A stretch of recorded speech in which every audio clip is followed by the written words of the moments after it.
Turbidity basically suspended solids के कारण create होती थी, है ना। Turbidity is not a direct measurement of suspended solids, rather it is an indirect measurement of suspended solids. More the concentration of suspended solids and water, more will be the turbidity of the water. अब turbidity को नापने के लिए, turbidity क्या होता था कि light कैसे बिहेव कर रही है, कितनी एब्जॉर्ब हो रही है, कितनी स्कैटर हो रही है while interacting with suspended solids present in the water. Turbidity निकालने के लिए हमने अलग अलग मेजरमेंट्स कल समझे थे कि भाई जैक्सन्स टर्बिडिटी रॉड क्या होता है, जैक्सन्स टर्बिडिटी मीटर क्या होता है, बाइलिस टर्बिडिटी मीटर क्या होता है। याद करिए अगर तो Jackson's turbidity rod on site experiment था, साइट पे जाके रिवर बॉडी पर या लेक बॉडी पर, वाटर बॉडी पर किया जाता था। जेटीयू जैक्सन्स टर्बिडिटी यूनिट में टर्बिडिटी देता था। 1 जेटीयू कितना हुआ करता था दोस्तों, याद करो अपने अंदर, what was 1 JTU? 1 JTU was turbidity created by 1 milligram of silica in 1 liter of distilled water. 1 JTU क्या होता था? Light absorbed by 1 milligram of silica in 1 liter of distilled water. ये जैक्सन्स टर्बिडिटी यूनिट थी। जैक्सन्स टर्बिडिटी रॉड की काफी सारी limitations थी। एक लिमिटेशन क्या थी कि रिवर वाटर पे जो कि कंटिन्यूअस फ्लोइंग होता है, टर्बिडिटी मेजर करना थोड़ा सा मुश्किल होता था। साथ ही साथ वो सरफेस वाटर पर टर्बिडिटी निकालता था, जबकि सरफेस के पानी को तो हम यूज भी नहीं करते सप्लाई करने के लिए, है ना। और सरफेस वाटर वैसे ही टर्बिड होता है, सरफेस पे वैसे ही एल्गल ग्रोथ के कारण कचरा जो लोगों ने फेंका है उसके कारण टर्बिडिटी वैसे ही हाई होती है। दूसरी लिमिटेशन क्या थी कि अलग अलग आंख से अलग अलग नीडल किसी को दिख रही थी, किसी को नहीं दिख रही थी। एक और लिमिटेशन क्या थी, हायर टर्बिडिटी नहीं नाप पाता था टर्बिडिटी रॉड। तो जैक्सन ने जैक्सन्स टर्बिडिटी मीटर निकाला, जो कि एक लैब एक्सपेरिमेंट था, लैब में कंडक्ट किया हुआ एक्सपेरिमेंट था, है ना। क्योंकि टर्बिडिटी रॉड में लाइट सोर्स सनलाइट था, हायर टर्बिडिटी नहीं निकाल पाते थे। जैक्सन्स टर्बिडिटी रॉड में हम अपना एक हाई ल्यूमिनस इंटेंसिटी का लैंप का इस्तेमाल करते हुए टर्बिडिटी, हायर टर्बिडिटीज निकालते थे, है ना। अप टू 1000 जेटीयू तक की टर्बिडिटी निकालते थे। प्रेफरेबली 100 जेटीयू के ऊपर की टर्बिडिटी निकाली जाती थी जैक्सन्स टर्बिडिटी मीटर में, है ना। पर उसकी लिमिटेशन क्या थी, 25 जेटीयू से नीचे की टर्बिडिटी नहीं निकाल सकता था। हालांकि मैंने कल भी बताया वो लिमिटेशन नहीं थी, उस ऑपरेटर्स का काम ही नहीं है लोअर टर्बिडिटी निकालना।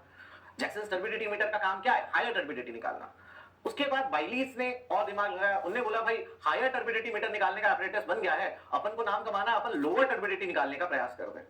तो बाइलीस टर्बिडिटी मीटर जिसमें एक blue cobalt plate, glass plate के अंदर ऑपरेटस था, स्टैंडर्ड नोन सॉल्यूशन से हम टर्बिडिटी कंपेयर करते थे अपने सैंपल की under the effect of light. 250 what का बल्ब होता था, उसके प्रेजेंस में कलर मैचिंग टेक्निक के थ्रू, कलरीमेट्रिक मेथड के थ्रू हम बताते थे कि भाई हमारे सैंपल की टर्बिडिटी कितनी है।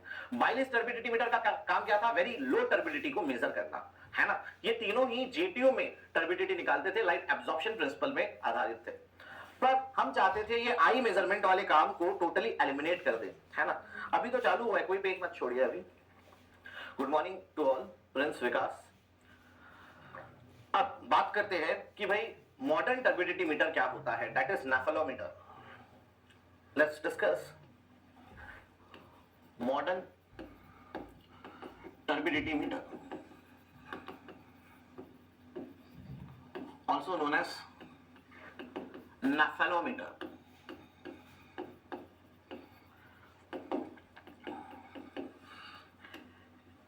ये टर्बिडिटी एनटीयू में निकालता है। इट मेजर्स टर्बिडिटी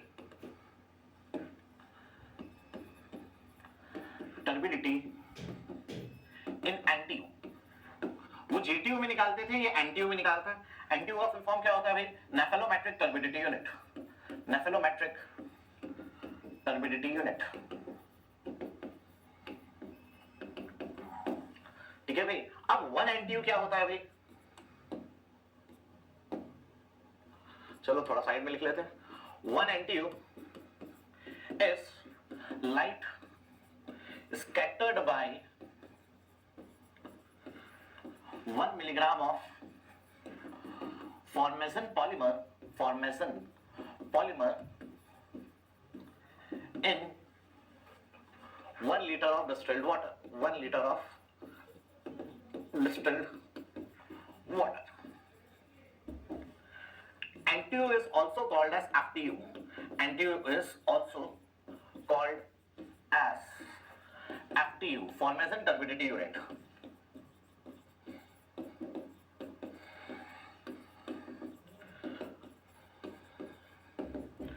मेरी बात को गौर से समझने का प्रयास करिएगा। भाई जो जैक्सन टर्बिडिटी रॉड था या जैक्सन टर्बिडिटी मीटर था या वाइली टर्बिडिटी मीटर था, ये तीनों के तीनों लाइट एब्जॉर्प्शन प्रिंसिपल पर काम करते थे। क्यों? क्योंकि उनका बेस मटेरियल क्या था? सिलिका। सिलिका लाइट को एब्जॉर्ब करने का काम करता है, लाइट को सोखने का काम करता है। अभी जो हम सब्सटेंस यूज करने वाले हैं टर्बिडिटी निकालने के लिए, वो है फॉर्मेशन पॉलीमर, जो लाइट को बिल्कुल एब्जॉर्ब नहीं करता। लाइट वेव जब उससे टकराती है तो स्कैटर हो जाती है। सिलिका में जब लाइट वेव टकराती है तो अंदर चली जाती है, एब्जॉर्ब होती है। फॉर्मेशन में जब लाइट वेव टकराती है तो स्कैटर हो जाती है, डिफ्लेक्ट हो जाती है लाइट वेव। तो यहां पे हम फॉर्मेशन पॉलीमर, जो कि एक लाइट स्कैटरिंग मटेरियल है, उसका इस्तेमाल करके टर्बिडिटी निकालने वाले। 1 एनटीयू क्या होता है? एक कितनी लाइट स्कैटर करेगा 1 मिलीग्राम का फॉर्मेशन पॉलीमर 1 लीटर के डिस्टिल्ड वाटर में। अब एनटीयू को ही एफटीयू भी बोला जाता है, फॉर्मेशन टर्बिडिटी यूनिट। आप पीछे के क्वेश्चंस बनाएंगे प्रीवियस ईयर्स के, तो कई जगह आपको गलत एक क्वेश्चन मिलेगा कि NTU is also called as, या light scattering principle is based on, option क्या है? एनटीयू। पर कुछ क्वेश्चन आपको ऐसे दिए जिसमें एनटीयू एफटीयू दोनों ऑप्शन में दे दिया, वो क्वेश्चन गलत है। क्लियर है मेरा बात? एनटीयू और एफटीयू एकदम सेम होते हैं। पहली और आखिरी बार अपन इसकी बात करेंगे कि एनटीयू और एफटीयू एकदम सेम होता है। अब इसमें हम टर्बिडिटी कैसे निकालते हैं? एक नेफेलोमीटर, मॉडर्न या डिजिटल टर्बिडिटी मीटर का इस्तेमाल करते हैं। ऑपरेटर्स कैसा होता है पहले तो भैया वो देखा जाए। ऑपरेटर्स दोस्तों कुछ ऐसा हो रहा होगा।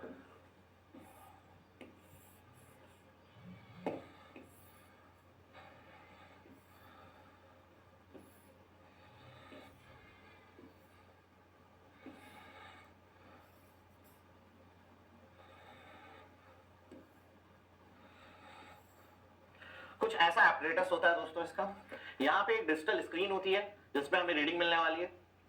रीडिंग किसमें मिलेगी? रीडिंग मिलेगी हमें एनटीयू में। रीडिंग मिलेगी हमें एनटीयू में।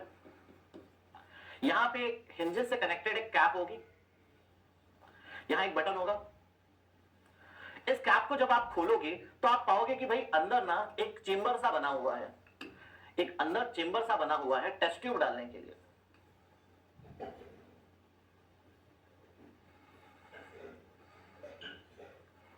और उसके नीचे एक लाइट बल्ब लगा हुआ है, सोर्स ऑफ लाइट लगा हुआ है जो फोटॉन्स को ट्रांसमिट करने के कैपेबल है। This is a bulb. आप जब चेंबर खोलोगे, बटन को दबाओगे, आप पाओगे कि ये वाला बल्ब जल गया है। ये चेंबर में एक टेस्ट ट्यूब जाएगा। कौन सा टेस्ट ट्यूब जाएगा? जो विकास लेकर आया था। विकास एक टेस्ट ट्यूब लाया था। विकास ने बोला कि सर मैं इस शहर को इस रिवर सोर्स से पानी सप्लाई करना चाहता हूं। तो क्या विकास ने सरफेस से पानी निकाला होगा क्या टेस्टिंग करने के लिए? नहीं। 2 मीटर या उससे अधिक डेप्थ से विकास पानी का सैंपल लेकर आया कि प्रतीक सर इस पानी को हम ट्रीट करके पब्लिक को सप्लाई करने वाले हैं, इसकी टर्बिडिटी निकालना है। तो विकास एक सैंपल लेकर आया था जिसमें पानी थी, जिसका टर्बिडिटी निकालना था। इस सैंपल को हम इसके अंदर प्लेस करेंगे, बटन दबाएंगे, एनटीयू में हमको टर्बिडिटी डिजिटल स्क्रीन में प्राप्त हो जाएगी। हो क्या रहा होगा पीछे, उसके बारे में बात करते हैं। ये टेस्ट ट्यूब है जो कि चेंबर के अंदर है। यहां से हम फोटॉन्स को, बल्ब के थ्रू फोटॉन्स को ट्रांसमिट कर रहे हैं। हमें पता है हम कौन से बल्ब का इस्तेमाल कर रहे हैं, कितने वॉट का, उसका लुमिनस इंटेंसिटी कितना है, कितने फोटॉन्स वो ट्रांसमिट करता है। हमें पता है यहां से कितने फोटॉन्स ट्रांसमिट हो रहे हैं। साइड में चेंबर के सेंसर्स लगे हुए हैं, फोटोन रिसेप्टर्स लगे हुए हैं। ये फोटोन रिसेप्टिंग प्लेट्स है, सेंसर्स है, ये भी और ये भी। साइड वॉल्स में फोटोन रिसेप्टर्स लगे हुए हैं। मान लो पानी एकदम साफ होता, तो जितनी भी आपकी लाइट वेव्स है वो पूरी की पूरी ऊपर चली जाती। साइड में कुछ भी रिसेप्ट नहीं होता, साइड में रिसेप्शन बहुत कम होता। तो डिस्टिल्ड वाटर में कितना रिसेप्शन होता है अपन ने उसको नोट किया, उस हिसाब से इसमें कोडिंग करके हमने डाल दिया कि भैया जब डिस्टिल्ड वाटर होगा, जब इतने कम फोटोन साइड वॉल में हमको प्राप्त होंगे, तब 0 एनटीयू की टर्बिडिटी ऑटोमेटिकली वो दिखा देगा। परंतु मान लो पानी में टर्बिडिटी थी, नदी का पानी था जो विकास लाया था, इस पानी में सस्पेंडेड इंप्योरिटी के पार्टिकल्स थे, सस्पेंडेड इंप्योरिटीज थी। जितनी ज्यादा सस्पेंडेड इंप्योरिटी होगी, लाइट वेव्स उतनी ज्यादा टकरा के स्कैटर होगी और साइड के फोटोन रिसेप्टर्स पर रिसेप्ट होंगी। जितना साफ पानी होगा उतनी कम स्कैटरिंग, जितना ज्यादा सस्पेंडेड सॉलिड्स होंगे उतनी ज्यादा स्कैटरिंग। तो लाइट वेव्स अब क्या होंगी? लाइट वेव्स जाएंगी, टकराएंगी और साइड वॉल पे रिसेप्ट होंगी। For the sake of computation हम क्या मानेंगे, ये जितनी भी स्कैटरिंग है हम अज्यूम करेंगे कि राइट एंगल स्कैटरिंग हो रही है, 90 डिग्री पे स्कैटरिंग हो रही है, 90 degree scattering. For the sake of computations हम क्या मानेंगे कि जो एंगल बना हुआ है, लाइट वेव गई है और स्कैटर हुई है, तो जो एंगल बना हुआ है बीच का वो कितना है, 90 डिग्री है ना। तो जितनी ज्यादा सस्पेंडेड इंप्योरिटी होगी उतने ज्यादा फोटोन रिसेप्ट होंगे, जितने ज्यादा फोटोन रिसेप्ट होंगे उतनी ज्यादा रीडिंग एनटीयू में हमको आती जाएगी। तो ये किस पे बेस्ड है, यहाँ पे लाइट एब्जॉर्ब नहीं हो रही, स्कैटर हो रही है। तो ये किस पर बेस्ड है, लाइट स्कैटरिंग प्रिंसिपल पर बेस्ड है, based on light scattering principle. Note करते जाओ भाई स्पीड में, लाइट स्कैटरिंग प्रिंसिपल। यहां पे फायदा क्या हुआ, हमने आई ऑब्जर्वेशन को टोटली एलिमिनेट कर दिया। डिजिटल बात करें जैक्सन टर्बिडिटी मीटर का, तो उसमें भी आंख से देखना पड़ता था कब बल्ब दिखना बंद हुआ। अब अलग अलग आंख का पावर अलग अलग है, किसी को बल्ब दिखता था, किसी को नहीं दिखता था। तो हमने आई ऑब्जर्वेशन, ह्यूमन एरर को एलिमिनेट कर दिया एक फोटोन रिसेप्टर के थ्रू। ठीक है भाई, फटाफट नोट करिए। तो आज की डेट में हम टर्बिडिटी किससे नापते हैं, आज की डेट में we measure turbidity in NTU, nephelometric turbidity units.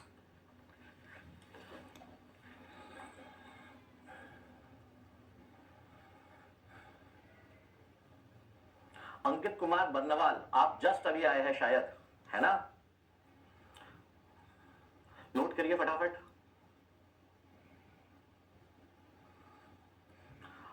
Basavraj Bilahar, majority of the students are Hindi speaking, and my medium of the lecture will be in both Hindi and English mixed. So sometimes I'll try to explain everything in English, but majority of the time it will be a mixed one. Now what we are doing, Basavraj, please listen to me very carefully. What we are doing right now, we are measuring turbidity using a light scattering phenomena. Now what in nephelometric, which is a light scattering turbidity unit device, we place the sample of water inside the chamber. Once we switch on the bulb, photons are transmitted, and on the side walls, photon receptors are there, which measures the reception of the photons which have been scattered. So more the concentration of suspended solids in the sample, more will be the scattering of the light wave, and more will be the reception on the photon receptors side walls.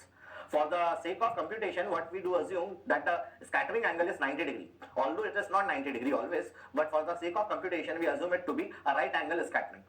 This principle is based on light scattering principle, and the unit of measurement is NTU. What is NTU? NTU is a unit which has been used using formation polymer. Formation polymer is a light scattering kind of particle which scatters light rather than absorbing it. 1 NTU is how much? It is light scattered by 1 milligram of formation polymer in 1 liter of distilled water. Nowadays, in order to eliminate human error, that is by viewing through eye, we basically use nephelometric turbidity unit as the standard mean of measurement of turbidity. Okay. Now, what are the permissible limits for measuring turbidity? Let's discuss that. Note किया आप लोगों ने? NTU and FTU both are the same thing. They are not different. दोनों एक ही है भाई, अलग अलग नहीं है. Permissible limits.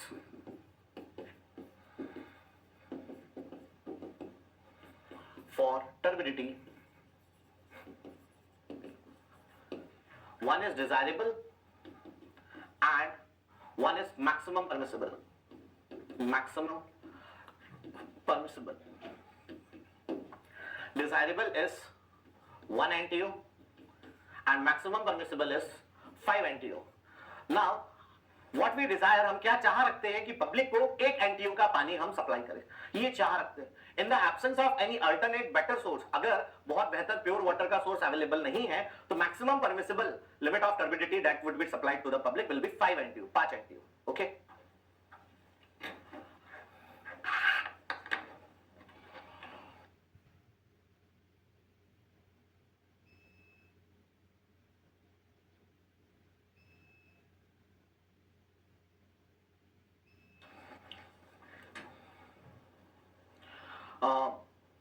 दो पन्ने छोड़ दीजिए, सफिशिएंट हो. दो भी नहीं, एक पन्ना छोड़ दो, सफिशिएंट होगा.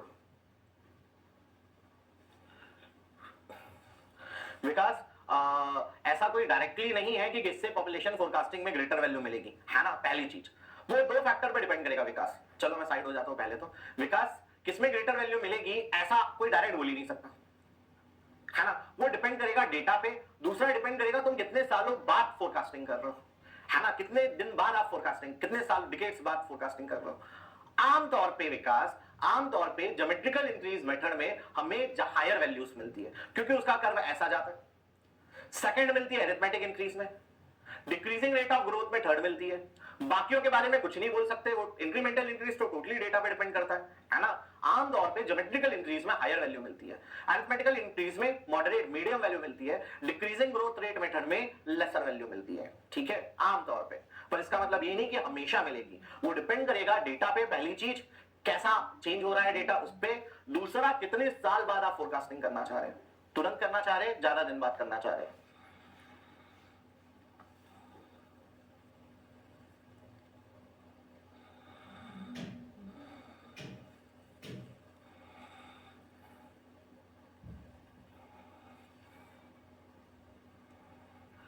Fifteen NTU will be slightly high, है ना पवन? 15 NTU will be slightly high. Earlier, the maximum unit for turbidity was 10 NTU.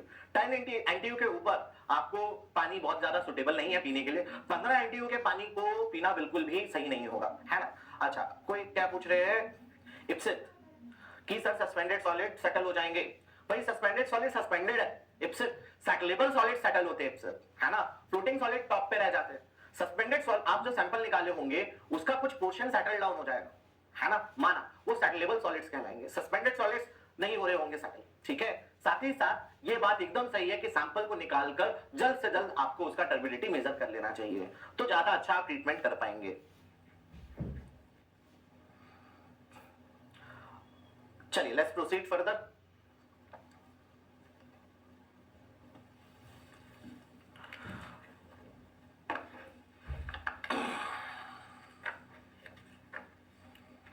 Note कर लो भाई फटाफट, कोई और डाउट तो पूछो जल्दी जल्दी, वरना आगे बढ़ा जाए।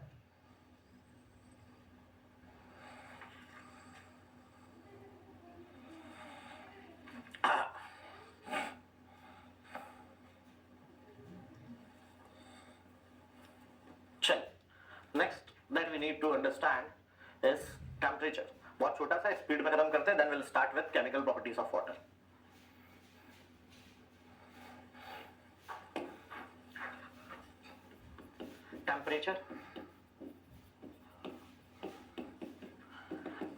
temperature of water can be measured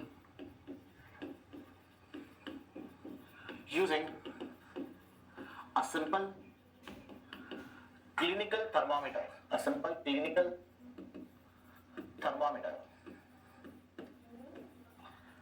ठीक है भाई। टेम्परेचर को हम किससे मेजर कर सकते हैं? एक सिंपल क्लिनिकल थर्मोमीटर जिससे आप आपका बुखार नापते हैं, उससे ही आप पानी का टेम्परेचर भी नाप सकते हैं। लिमिट्स का बात करें, permissible limits,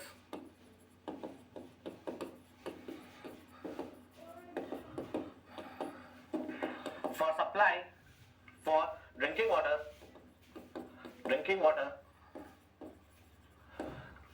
temperature of 10 to 25 degrees Celsius is suitable. 10 to 18 degree Celsius is desirable. For supply through pipes,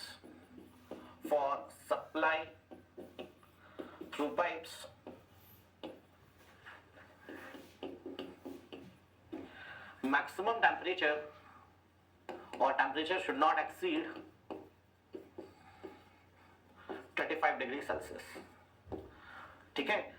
pipe से सप्लाई के थ्रू, कौन से पाइप की बात हो रही है भाई? कास्ट आयरन के पाइप की बात हो रही है, स्टील के पाइप की बात हो रही है, रॉट आयरन के पाइप की बात हो रही है। भाई देखो, पीने के पानी का लिमिट अलग है। पीने का पानी हम चाहते हैं 10 डिग्री से 18 डिग्री के बीच हो तो हमको काफी अच्छा लगता है, पानी साइकोलॉजिकली बड़ा फिट लगता है। वही अगर 25 के ऊपर पानी का तापमान जाता है तो साइकोलॉजिकली अनफिट लगने लगता है अरे यार ये तो गर्म है करके, पीने में मजा नहीं आता है। सप्लाई के लिए पानी का मैक्सिमम टेम्परेचर 35 होना चाहिए। क्यों भाई? कास्ट आयरन की पाइप में, स्टील की पाइप में, otherwise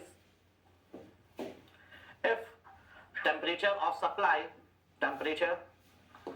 supply is greater than 35, it will lead to rapid rate of corrosion and incrustation in pipelines। कौन कौन से पाइप में? CI पाइप में, steel pipes, GI pipes,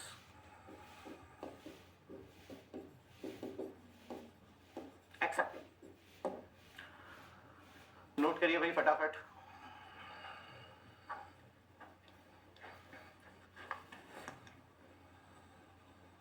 suspended solid की कोई लिमिट नहीं होती अभिषेक कृष्णन।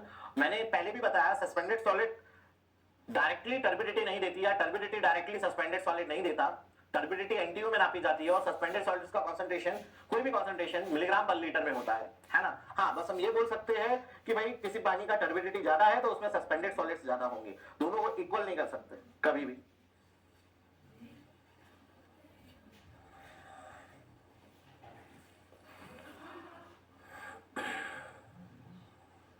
तो भाई पीने के लिए तापमान 10 degree to 18 degree Celsius is desirable and a range of 10 to 25 degrees Celsius is also acceptable. But for supply, but while supplying water from cast iron pipes, steel pipes, or galvanized iron pipes, if the temperature of the water is greater than 35 degrees Celsius, the rate of corrosion and incrustation will increase. The rate of corrosion and incrustation will increase. है ना भाई? corrosion तो पहले तो note कर लो, फिर बात करते हैं थोड़ा सा और इस पे बात करते हैं। नोट कर लीजिए फटाफट।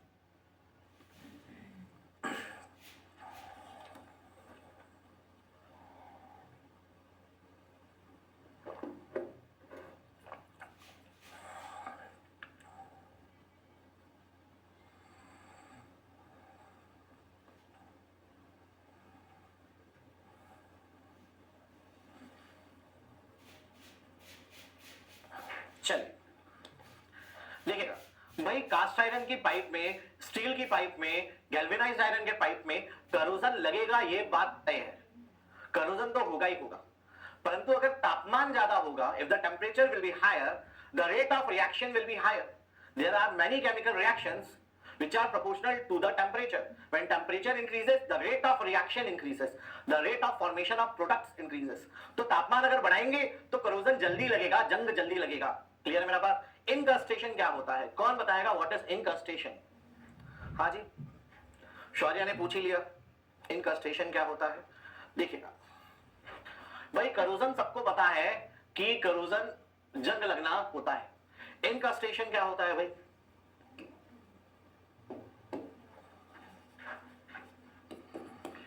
Incrustation is precipitate or sediment deposition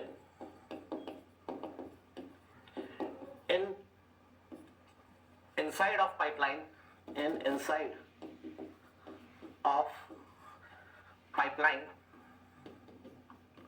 line, which decreases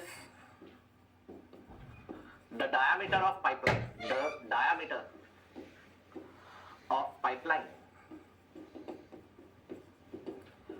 and therefore decreases discharge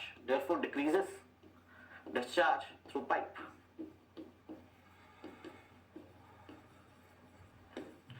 इस बात को समझने का प्रयास करिएगा।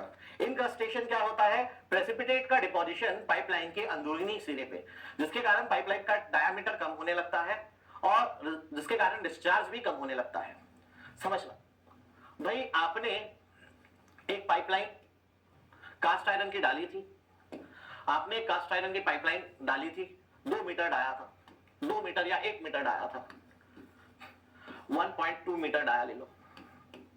आपने सोचा था कि 1.2 मीटर डाया का पाइपलाइन डाल रहे हैं, बहुत सारा पानी इससे भेजेंगे, बहुत सारा पानी इससे भेजेंगे। अब क्या होगा? बड़े गौर से मेरी बातों को सुनिएगा। आपने सोचा था बहुत सारे डिस्चार्ज का पानी इसमें से भेजेंगे, पर मान लो पानी में टेम्परेचर ज्यादा था। आयरन और मैग्नीज जब मॉइस्चर से रिएक्ट करते, पानी और हवा से रिएक्ट करते, तो आयरन ऑक्साइड बनाते हैं और मैग्नीज ऑक्साइड बनाते हैं, है ना, जो कि प्रेसिपिटेट के रूप में होते हैं। Note, iron and manganese reacts with moisture moisture क्या होता है? Air plus water. A mixture of air plus water is called as moisture and forms oxide. FeOH whole twice, ferrous oxide, ferric oxide, manganese oxide. These oxides are in the form of precipitates. These oxides are in the form of precipitates. Are in the form of precipitates.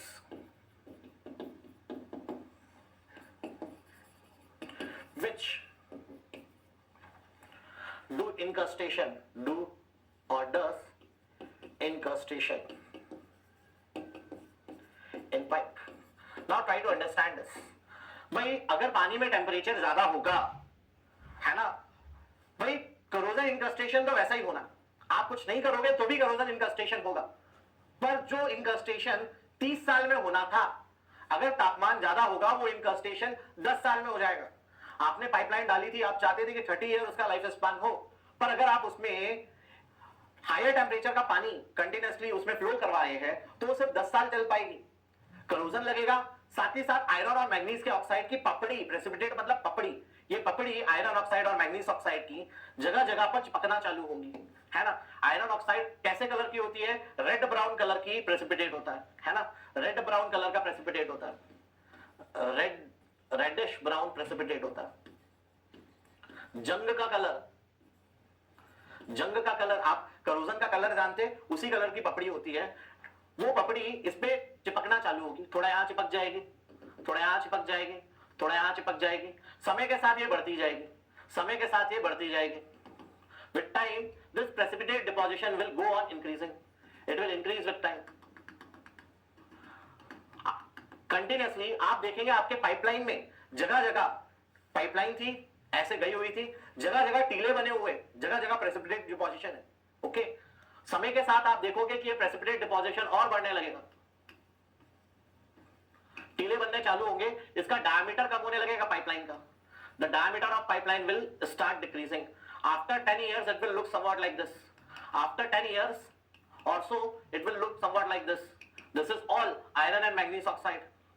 Iron and manganese oxides, precipitates. Okay, तो आपका diameter कितना बच जाएगा? Diameter left will be this much, dia left.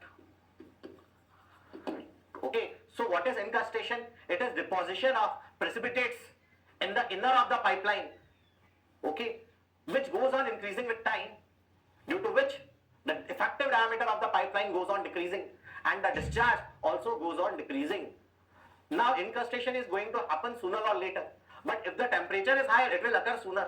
So if a pipe which we basically installed to run for 30 years, it will stop working after 10 years. The lifespan will decrease. Okay, जल्दी जल्दी note करिए.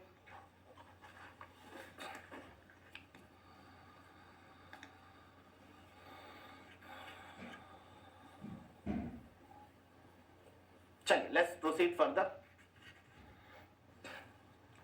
Try to Google one image of incrustation. Google करिएगा incrustation in pipeline, images में जाइएगा, you'll have a better understanding of incrustation.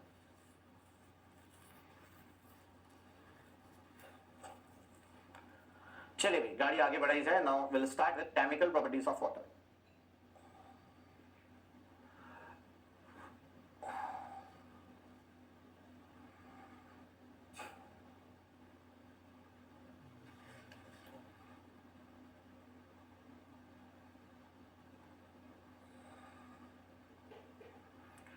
Srinath आगे पढ़ेंगे CI type of pipes, तब पढ़ेंगे कास्ट आयरन की पाइप को सीआई पाइप बोला जाता है.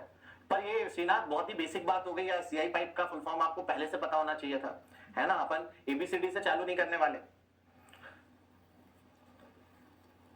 चलिए, let's proceed further guys.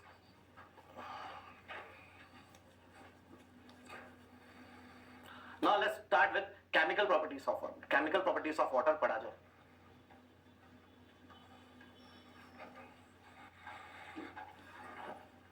Thank you.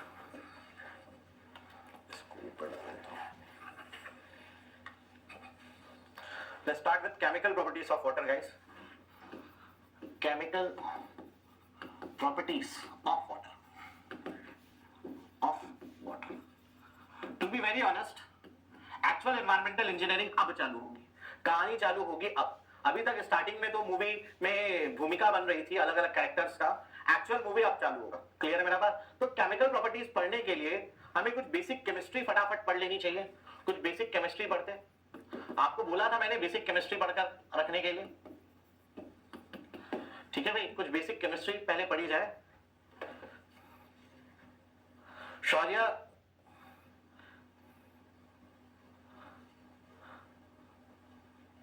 चलो रहने दो.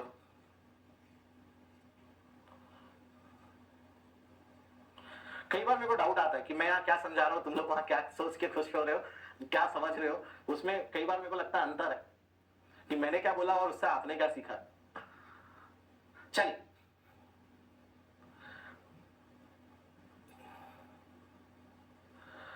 अरे भाई स्पीड में नोट करो.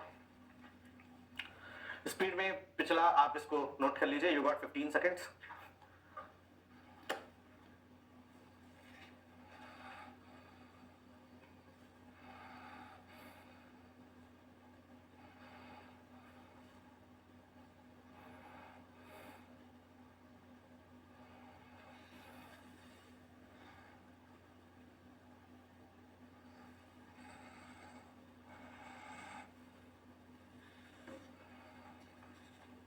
चलिए पहले कुछ बेसिक केमिस्ट्री की बात की जाए दोस्तों.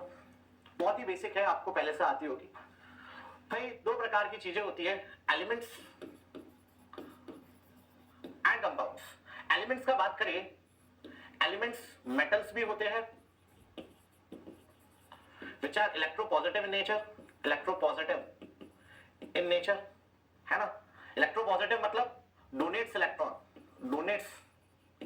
Electron to stabilize, to get stable. और एलिमेंट्स नॉन मेटल्स भी होते हैं. नॉन मेटल्स इलेक्ट्रोनेगेटिव नेचर के होते हैं.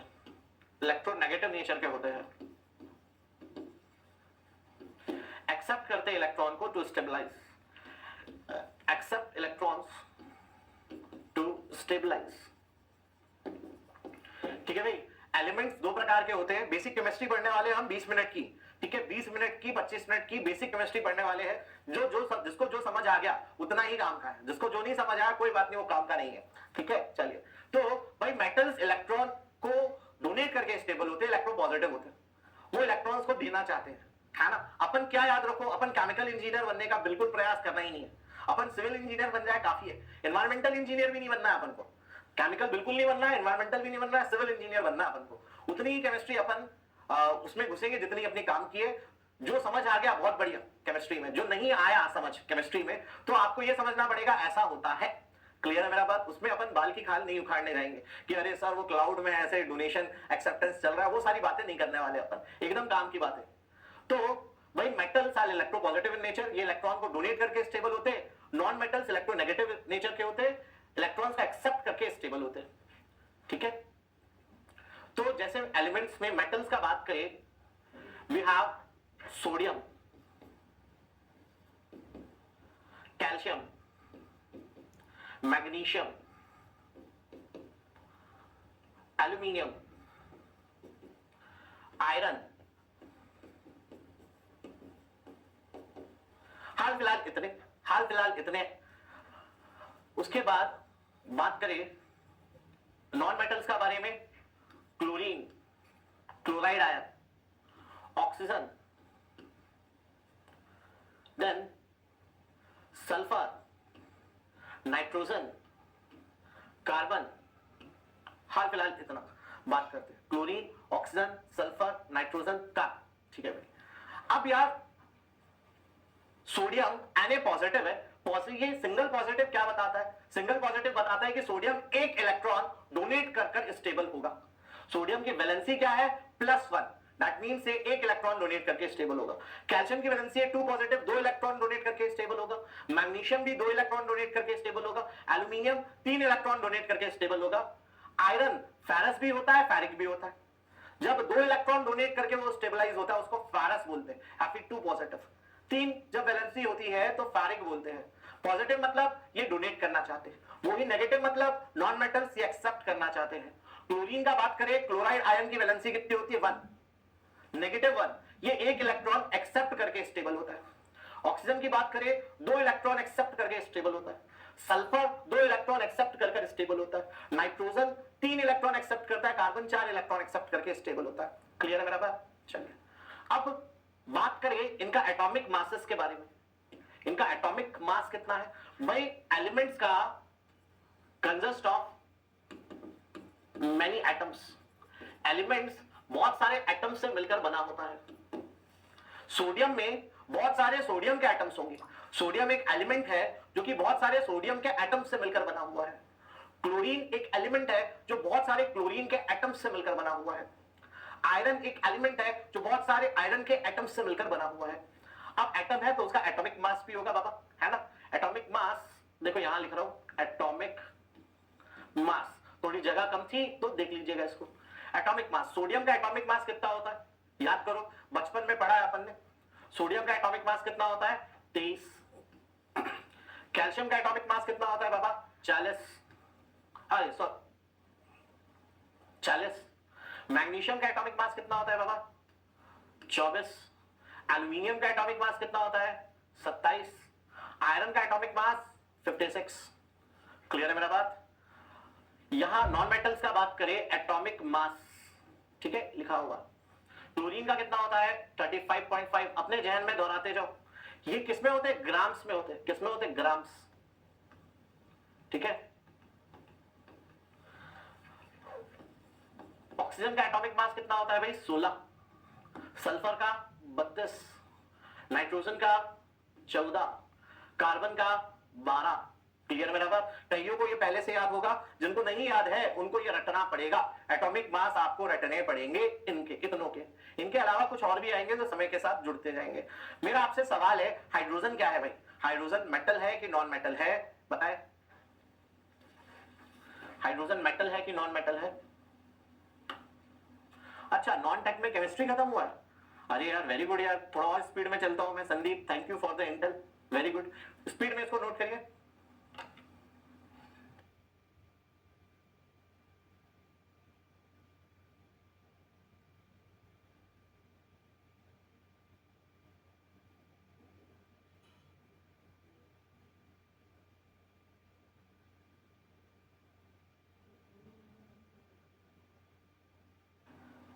अंकित, क्या मैंने ये पूछा कि गैस है कि सॉलिड है कि लिक्विड है? मैंने ये पूछा कि मेटल है कि नॉन मेटल है?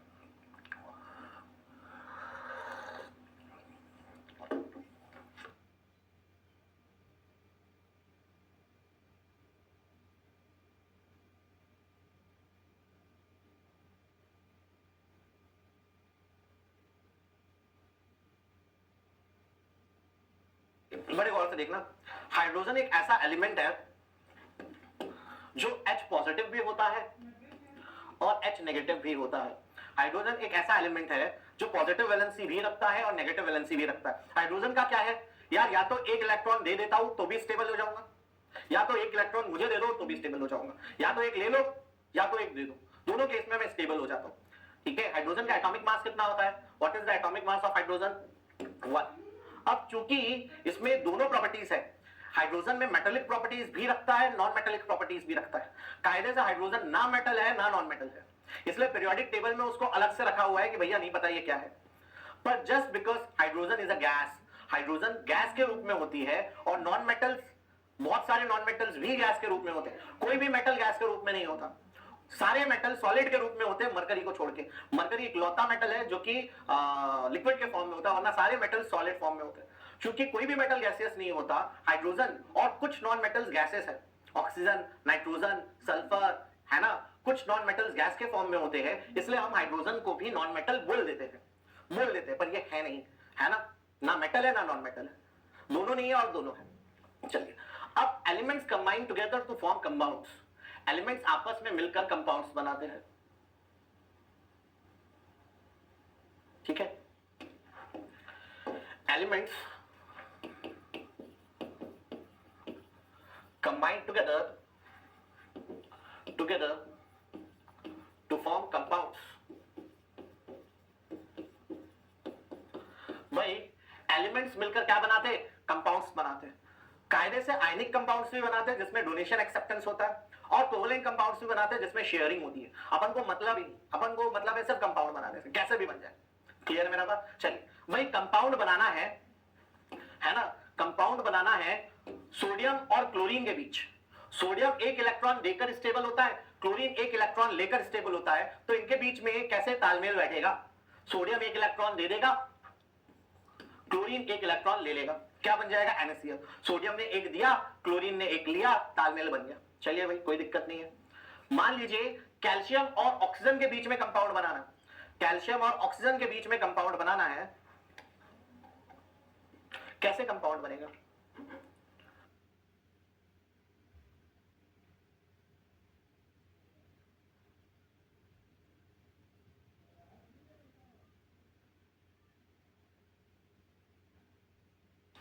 कैल्शियम 2 इलेक्ट्रॉन देकर स्टेबल होता है, ऑक्सीजन 2 इलेक्ट्रॉन लेकर स्टेबल होता है। कैल्शियम ने 2 दिया, ऑक्सीजन ने 2 लिया, कैल्शियम ऑक्साइड क्विक लाइम बन गया। Common salt quick lime CaO। Okay, calcium ने 2 दिया, ऑक्सीजन ने 2 लिया। मान लो यार कैल्शियम और क्लोरीन का कंपाउंड बनाना, कैल्शियम और क्लोरीन का कंपाउंड बनाना है, क्या हो जाएगा? कैल्शियम और क्लोरीन का कंपाउंड क्या हो जाएगा?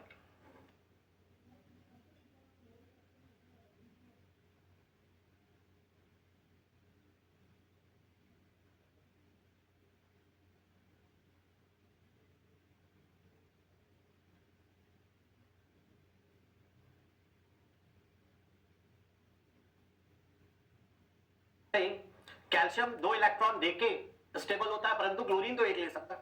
कैल्शियम 2 इलेक्ट्रॉन देना चाहता है स्टेबल होने के लिए, पर एक क्लोरीन तो एक ही ले सकता है। अब 2 लेने के लिए कितने क्लोरीन लग जाएंगे? कैल्शियम ने 2 दिया, एक क्लोरीन एक ले सकता है, 2 लेने के लिए 2 क्लोरीन दौड़ लगा के आ जाएंगे। मान लो मुझे मैग्नीशियम और क्लोरीन के बीच रिएक्शन करवाना है, मैग्नीशियम 2 देगा, एक क्लोरीन एक ले सकता है, 2 लेने के लिए 2 क्लोरीन दौड़ लगा के आएंगे। एल्यूमिनियम क्लोराइड बनाना है, aluminium, calcium chloride, magnesium chloride, aluminium chloride बनाना है, क्या होगा? बाबा एल्यूमिनियम 3 इलेक्ट्रॉन देकर स्टेबल होता है, क्लोरीन एक ही इलेक्ट्रॉन ले सकता है, आप 3 इलेक्ट्रॉन लेने के लिए 3 क्लोरीन दौड़ लगा के आएंगे स्टेबलाइज होने के लिए। क्लियर है मेरा बात? फेरस क्लोराइड क्या होगा? फेरस क्लोराइड होगा FeCl2। फेरिक क्लोराइड क्या होगा? फेरिक क्लोराइड होगा FeCl3। फेरस क्लोराइड जब 2 वैलेंसी होगी आयरन की तो फेरस क्लोराइड, 3 वैलेंसी होगी आयरन की तो फेरिक क्लोराइड। क्लियर है मेरा बात? मान लो मुझे दोस्तों एल्यूमिनियम और ऑक्सीजन के बीच में तालमेल बैठाना है, एल्यूमिनियम और ऑक्सीजन के बीच में कंपाउंड बनाना है, क्या होगा बताएं?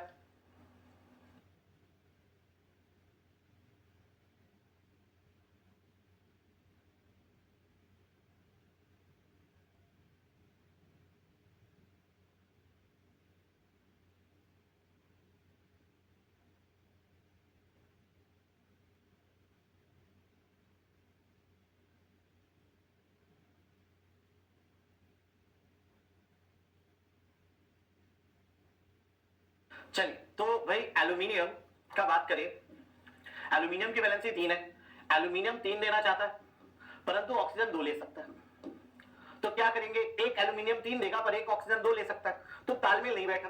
2 एल्यूमिनियम उठाते, एक एल्यूमिनियम 3 देता था, तो 2 एल्यूमिनियम कितना दे रहे होंगे भाई? 2 एल्यूमिनियम 6 दे रहे होंगे। अब एक ऑक्सीजन 2 एक्सेप्ट करता है, 6 एक्सेप्ट करने के लिए कितने ऑक्सीजन लग जाएंगे? 3 ऑक्सीजन 6 एक्सेप्ट कर लेंगे, 2 एल्यूमिनियम 6 देंगे, 3 ऑक्सीजन 6 एक्सेप्ट कर लेंगे, क्या बन जाएगा? Al2O3। क्या बन जाएगा? Al2O3। भाई ये जो कंपाउंड्स बनाए ये अपन ने मेटल नॉन मेटल्स के आयनिक कंपाउंड्स बनाए, मेटल्स नॉन मेटल्स के आयनिक कंपाउंड्स बनाए। अब नॉन मेटल आपस में भी कंपाउंड बनाते हैं, नॉन मेटल आपस में भी कंपाउंड बनाते हैं। जैसे से फॉर एग्जांपल मुझे पानी बनाना है, पानी क्या हो गया? H2O। ऑक्सीजन को 2 चाहिए था, 2 हाइड्रोजन ने 2 से स्टेबलाइज किया, ऑक्सीजन को 2 चाहिए था, हाइड्रोजन 1 से स्टेबलाइज करता है, 2 हाइड्रोजन ने 2 से स्टेबलाइज किया। CO2, कार्बन को 4 चाहिए, एक ऑक्सीजन 2 देता है, 4 देने के लिए 2 ऑक्सीजन लगे, कार्बन डाइऑक्साइड बन गया। मीथेन CH4, कार्बन को 4 चाहिए, एक हाइड्रोजन 1 से स्टेबलाइज करता है, 4 से स्टेबलाइज करने के लिए 4 हाइड्रोजन लग गए। H2S हाइड्रोजन सल्फाइड, सल्फर को दो चाहिए, दो हाइड्रोजन मिलकर एक एक देके स्टेबलाइज कर देंगे। ये तीनों गैसेस क्या कहलाती है भाई, याद करो थोड़ा, methane, H2S and carbon dioxide, these three are odourful gases. Odourful gases जिनसे सीवेज में स्मेल आता है, जिससे वेस्ट वाटर में स्मेल आता है, ओडर आता है, ठीक है। H2S से रॉटन एग लाइक स्मेल आती है, याद हो तो। अमोनिया बनाना है बाबा, अमोनिया नाइट्रोजन और हाइड्रोजन को पकड़ के अमोनिया बना देते हैं, NH3। क्लियर है मेरी बात, कोई डाउट इसमें? चलिए, तो ये हमने थोड़ी थोड़ी केमिस्ट्री सीखी, गाड़ी बढ़ाते हैं और आगे। अब बात करते हैं नंबर ऑफ, अच्छा, जैसे एटम, एलिमेंट की छोटी इकाई क्या होती है, एटम्स। एलिमेंट में सोडियम एक एलिमेंट है जिसके अंदर बहुत सारे सोडियम के एटम्स होते हैं। आयरन एक एलिमेंट है जिसके अंदर बहुत सारे आयरन के एटम्स होते हैं। वैसे कंपाउंड की छोटी इकाई क्या होती है, मॉलिक्यूल्स। कंपाउंड्स की छोटी इकाई क्या होती है, मॉलिक्यूल्स ऑफ मॉलिक्यूल्स। मान लीजिए एक ग्लास में पानी भरा हुआ है, एक ग्लास में पानी भरा हुआ है, उस ग्लास में बहुत सारे H2O के मॉलिक्यूल्स हैं, उस ग्लास में बहुत सारे H2O के मॉलिक्यूल्स हैं जो मिलकर उस कंपाउंड को बनाए हैं। क्लियर है मेरा बात? चलिए, अब सबसे इंपॉर्टेंट बात जो अपन को पढ़ना है, that is number of moles. Number of moles, number of moles क्या होता है दोस्तों, it is given mass upon atomic और मॉलिक्यूलर मास, एटॉमिक और molecular mass. Number of moles क्या होता है, गिवन मास अपॉन, अगर एलिमेंट है तो एटॉमिक मास, अगर कंपाउंड है तो molecular mass. Number of moles क्या होता है, गिवन मास अपॉन एटॉमिक या फिर मॉलिक्यूलर मास। ठीक है भाई, मान लीजिए बात करनी है, क्वेश्चन है, find number of moles, number of moles of 50 grams of magnesium। 50 ग्राम, 50 को 500 कर लेते, चलो 500 ग्राम मैग्नीशियम में कितने नंबर ऑफ मोल्स होंगे। नर्सरी के बच्चे का क्वेश्चन हो गया ये तो। नंबर ऑफ मोल्स क्या हो जाएंगे, number of moles given mass.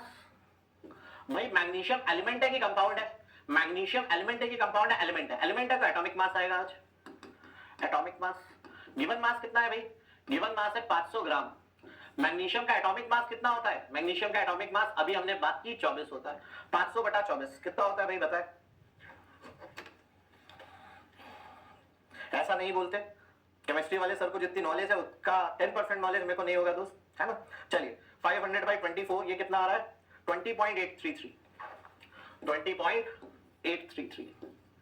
तो 500 ग्राम के मैग्नीशियम में 20.8 मोल्स होते हैं, 20.8 मोल्स होते हैं। देखते जाओ, समझना तो है ही नहीं, जो समझने का कोशिश, अपन केमिकल इंजीनियर है ही नहीं, अपन एनवायरमेंटल इंजीनियर बनने की कोशिश कर रहे हैं, और है अपन सिविल इंजीनियर। जिसको जितना समझ आया उतना अच्छा है, नहीं आया और अच्छा है, काम कम हो जाएगा। मान लीजिए आपको निकालना है, find number of moles of 1200 grams of calcium carbonate, calcium carbonate. भाई कैल्शियम कार्बोनेट क्या होता है, सोचना पड़ेगा। कैल्शियम क्या होता था बाबा, कैल्शियम होता था Ca2 पॉजिटिव। कार्बोनेट एक आयन है, कार्बोनेट एक नॉन मेटेलिक आयन है। कल मैंने डिसॉल्व सॉलिड्स पढ़ाते और कार्बोनेट आयन बताया था आपको, कार्बोनेट आयन होता है CO3 नेगेटिव। अच्छा ये भी समझना, जिसको समझ आया ठीक है, नहीं आया ऐसा होता है। याद करो CO2 क्या होता था, कार्बन को 4 चाहिए, एक ऑक्सीजन 2 देता है, 2 ऑक्सीजन 4 देते थे, तालमेल बन जाता था। परंतु आज क्या है, आज है CO3, आज क्या है CO3, CO3 carbon 4, 3 oxygen, 3 into 2 6, तो टोटल 2 का नेगेटिव चार्ज आ गया, 2 का नेगेटिव चार्ज आ जाता है कार्बोनेट में। कोई काम का नहीं अपने, कार्बोनेट ऐसा होता है, कार्बोनेट ऐसा होता है, कोई काम का नहीं, है ना। तो कैल्शियम कार्बोनेट क्या हो जाएगा बाबा, कैल्शियम कार्बोनेट हो जाएगा CaCO3। थोड़ा खुद से निकाल कर देखिए, 15 सेकंड है आपके पास, खुद से नंबर ऑफ मोल्स निकाल कर देखिए कैल्शियम कार्बोनेट का। प्रिंस ने आंसर भी दे दिया, very good Prince.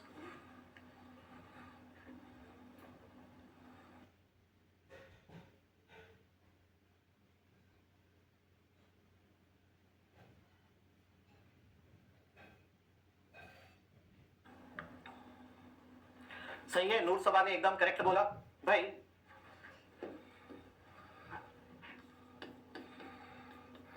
Number of moles कितना हो जाएगा गिवन मास। भाई कैल्शियम कार्बोनेट एलिमेंट है कि कंपाउंड है? कैल्शियम कार्बोनेट एलिमेंट है कि कंपाउंड है? कंपाउंड है, तो आज मॉलिक्यूलर मास लिखेंगे। मॉलिक्यूलर मास गिवन मास है 1200। कैल्शियम कार्बोनेट का मॉलिक्यूलर मास कितना होगा? मॉलिक्यूलर मास कितना होगा कैल्शियम कार्बोनेट का? मॉलिक्यूलर मास, भाई कैल्शियम का एटॉमिक मास कितना होता था? कैल्शियम का एटॉमिक मास होता था 40। कार्बन का एटॉमिक मास कितना होता है? 12। ऑक्सीजन, 3 ऑक्सीजन है, 3 ऑक्सीजन का एटॉमिक मास कितना होगा? 16। खुद से जरूर से कैलकुलेट करिएगा, खुद से जरूर से कैलकुलेट करिएगा, और आपको रट जाना चाहिए कि कैल्शियम कार्बोनेट का मॉलिक्यूलर मास 100 ग्राम होता है। आपको नींद में भी याद रहना चाहिए कि भैया कैल्शियम कार्बोनेट 100 ग्राम का मॉलिक्यूलर मास रखता है। तो मॉलिक्यूलर मास कितना हो गया? 100। तो नंबर ऑफ मोल्स कितने हो गए? 12। नंबर ऑफ मोल्स कितने हो गए भाई? 12 हो गए। चलिए नोट किया इसको भी आपने। अब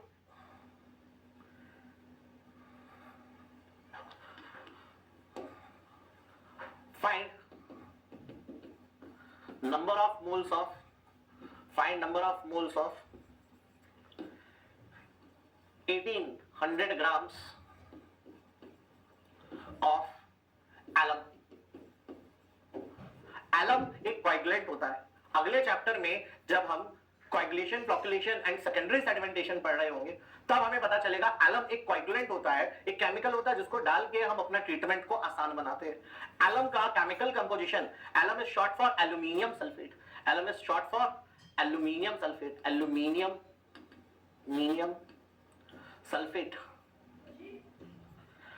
ठीक है, तो एलम का केमिकल फॉर्मूला होता है एल्यूमिनियम कितना भाई? Al3 positive, sulphate SO4 2 negative, है ना। कार्बोनेट CO3 2 नेगेटिव होता है, सल्फेट SO4 2 नेगेटिव होता है। तो एल्यूमिनियम, एक एल्यूमिनियम 3 देगा, एक सल्फेट 2 ले सकता है। 2 एल्यूमिनियम कितना देगा? 6। एक सल्फेट 2 ले सकता है, 6 लेने के लिए कितने सल्फेट लगेंगे? 3। एल्यूमिनियम सल्फेट में 18 क्रिस्टलाइन मॉलिक्यूल्स वाटर के अटैच होते हैं। एल्यूमिनियम सल्फेट में 18 वाटर मॉलिक्यूल्स एसोसिएट होते हैं। क्लियर है मेरा बात? क्यों होते हैं? क्योंकि ऐसा होता है ना। क्यों होते हैं? क्योंकि ऐसा होता है। अपन केमिकल इंजीनियर नहीं है। एल्यूमिनियम सल्फेट क्या होता है? एलम क्या होता है? Al2SO4 hole size into AdNH2O। तो ये वाला क्वेश्चन मैं चाहूंगा आप बनाएं, ठीक है। और एक और सिंपल सा, find number of moles of 800 grams of ammonia. ये दो क्वेश्चन अभी आपको बनाने खुद से, ठीक है। स्पीड में बनाए, दोनों का आंसर सही बताइएगा, देखते कौन बताते हैं।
चलिए, काफी लोगों ने आंसर दिया, मैं भी निकाल कर देख तो भाई।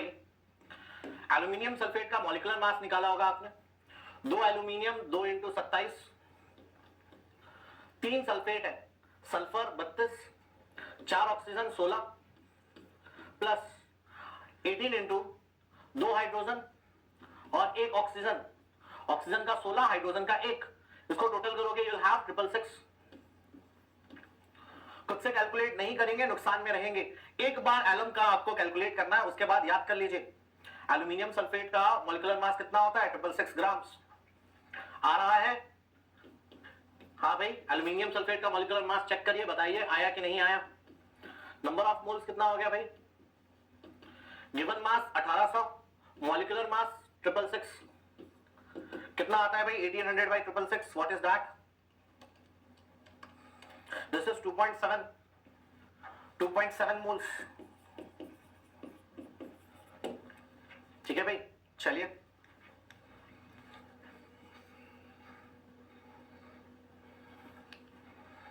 $800 grams of ammonia. Ammonia is NH3. Ammonia is NH3. Molecular mass of ammonia, nitrogen is 14, hydrogen is 1. So molecular mass is 17. Number of moles क्या हो गया? Number of moles, given mass 800, molecular mass 17. So answer is 800 by 17. That would be 47. 47.0 something था, 05 था, क्या था भाई, 47.05 moles.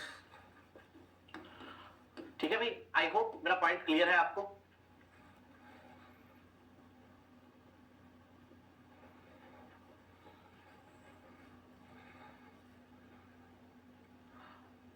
अब note,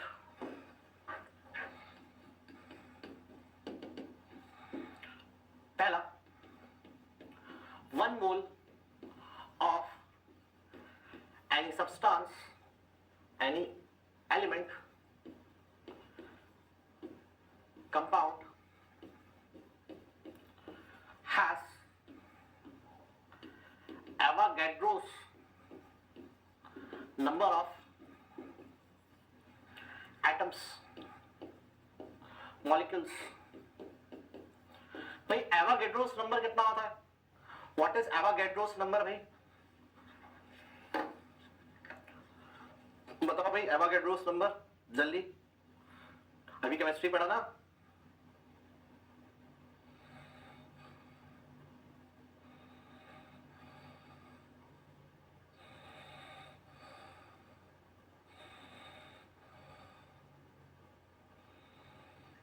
It is 6.022 into 10 raised to 23.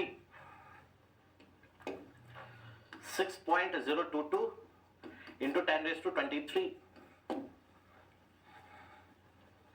ठीक है, पहला पॉइंट। दूसरा पॉइंट,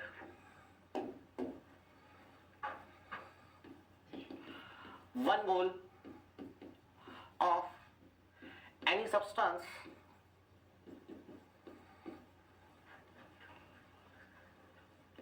और any element, क्या हो गया भाई, any element,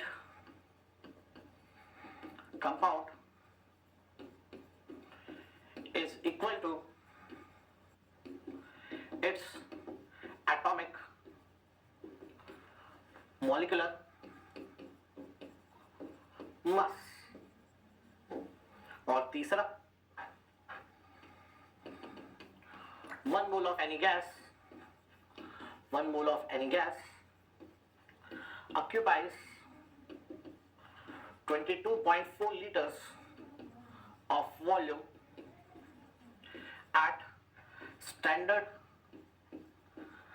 temperature and pressure।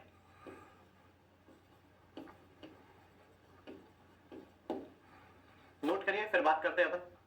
First note it down, then we'll discuss the same।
चलिए अब इन तीनों स्टेटमेंट को समझने का कोशिश करते हैं। पहले दूसरा स्टेटमेंट समझते हैं। सबसे सिंपल स्टेटमेंट कि भाई एक मोल का कोई भी सब्सटेंस अपने एटॉमिक या मॉलिक्यूलर मास के बराबर होता है। ठीक है, इस बात को समझते हैं। अगर नंबर ऑफ मोल्स 1 हो जाए, अगर नंबर ऑफ मोल्स 1 हो जाए, नंबर ऑफ मोल्स क्या होता है? गिवन मास अपॉन एटॉमिक या फिर मॉलिक्यूलर मास। अगर ये 1 हो जाए तो गिवन मास किसके बराबर होगा? गिवन मास एटॉमिक या मॉलिक्यूलर मास के ना बराबर होगा बाबा। ठीक है भाई, अगर नंबर ऑफ मोल्स 1 हो जाए तो गिवन मास एटॉमिक या मॉलिक्यूलर मास के बराबर होगा। मतलब सबका ध्यान मेरी तरफ हो, मतलब एक मोल का कैल्शियम कितने ग्राम का होगा? एक मोल का कैल्शियम अपने एटॉमिक मास के बराबर होगा, 40 ग्राम। एक मोल का कैल्शियम 40 ग्राम का होगा। एक मोल का क्लोरीन कितने ग्राम का होगा? एक मोल का कोई भी सब्सटेंस अपने एटॉमिक या मॉलिक्यूलर मास के बराबर होता है। एक मोल का क्लोरीन 35.5 ग्राम पे होगा। ठीक है भाई, एक मोल का H2O कितने ग्राम का होगा? H2O तो कंपाउंड हो गया, मॉलिक्यूलर मास। H2O का मॉलिक्यूलर मास कितना हो रहा होगा? 2 × 1 + 16 18। एक मोल का H2O 18 ग्राम का होगा। क्लियर है मेरा बात? एक मोल का कार्बन डाइऑक्साइड कितने ग्राम का होगा? एक मोल का कार्बन डाइऑक्साइड कितने ग्राम का होगा? सोचो, 5 सेकेंड।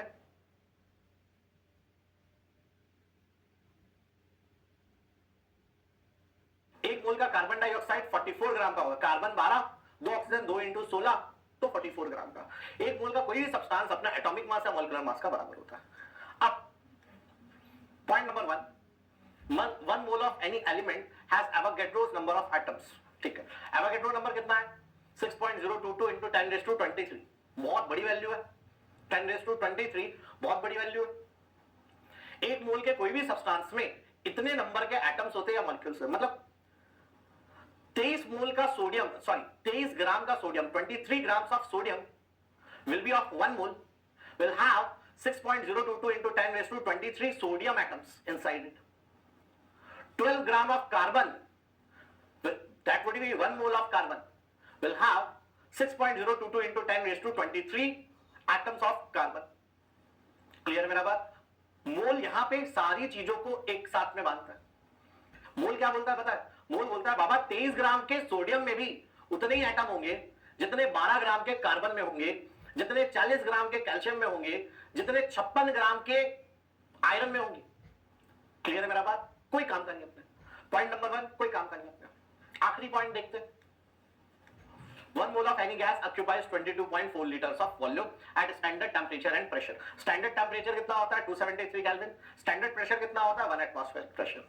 देखिएगा अब 22.4, आप सबने 1 लीटर का बॉटल देखा है। 1 लीटर का बॉटल का वॉल्यूम इतना होता है। 1 लीटर के बॉटल का वॉल्यूम इतना होता है। ऐसे 22 बॉटल को इमेजिन करो, 22 बॉटल रखे हुए, तो 22 बॉटल कुछ इतने होंगे, है ना? 22 बॉटल का वॉल्यूम इतना होगा कुछ। एक मोल की कोई भी गैस, फिर वो ऑक्सीजन हो, हाइड्रोजन हो, कार्बन डाइऑक्साइड हो, कार्बन मोनोऑक्साइड हो, सल्फर डाइऑक्साइड हो, नाइट्रोजन ऑक्साइड हो, हाइड्रोजन सल्फाइड हो, कोई भी गैस हो, एक मोल की कोई भी गैस 22.4 लीटर का इतना वॉल्यूम ऑक्यूपाई करती है। अर्थात गौर से मेरे शब्दों को सुनना, एक मोल की कोई भी गैस 22.4 लीटर का वॉल्यूम ऑक्यूपाई करती है। अर्थात 32 ग्राम की ऑक्सीजन गैस O2, 16 दूनी 32, 32 grams of oxygen gas occupies this much of volume. 2 grams of H2 gas, 2 × 1, 2 grams of H2 gas also occupies the same volume. 16 gram of methane gas, CH4, 12 + 4 × 1, 16 gram of CH4, that is 1 mole of CH4 occupies this much of volume at standard temperature. Any gas of 1 mole occupies 22.4 liters. अब ये आपको याद रखना है, तीनों ही बातें आप याद रखें। ये केमिस्ट्री पॉइंट ऑफ व्यू से इंपॉर्टेंट है, ये एयर पोल्यूशन में काम आएगी और ये तो हर चैप्टर में काम आएगी। तो सेकंड वाले को याद रखने का उतना जरूरत नहीं, वो ऑटोमेटिकली याद हो जाएगी आपको। चलिए, नाउ लेट्स प्रोसीड फर्दर। गाड़ी बढ़ाई जाए आगे। तो इतनी केमिस्ट्री हाल फिलहाल हमें जाननी थी, इससे ज्यादा अभी कोई रिक्वायरमेंट नहीं है। Now let's start with chemical properties of water. Let's start with chemical properties of water.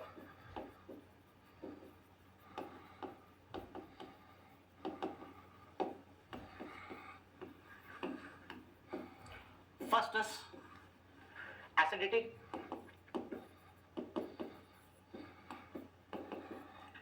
It is concentration of H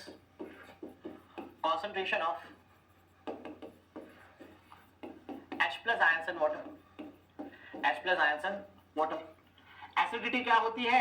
Acidity पानी में मौजूद H plus ions का concentration होती है. Acidity, how do you define acidity? It is concentration of H plus ions in the water. More the concentration of H plus, more acidic the water will be. Lesser the concentration of H plus, lesser the acidity will be. Acidity is measured using pH. It is measured using pH. Baba pH का full form क्या होता है? हाँ, छठवीं कक्षा से पढ़ना या पांचवी कक्षा से चालू किया. pH का फुल फॉर्म क्या होता है भाई, बताएंगे. सब अपने आप में सोच रहे, कई लोग मुस्कुरा रहे हैं हमें नहीं पता करके. ठीक है, जिसको भी नहीं पता वहीं बैठे बैठे हाथ उठाओ कि pH का फुल फॉर्म नहीं पता. ठीक है भाई, बताओ pH का फुल फॉर्म क्या होता है. एटॉमिक मास कैसे निकालते हैं नदीम अनंत वेदी, नहीं Nadeem Abbas, sorry my bad यार. एटॉमिक मास कंपाउंड का फॉर्मूला से निकालते हैं, केमिकल कंपोजिशन से निकालते हैं.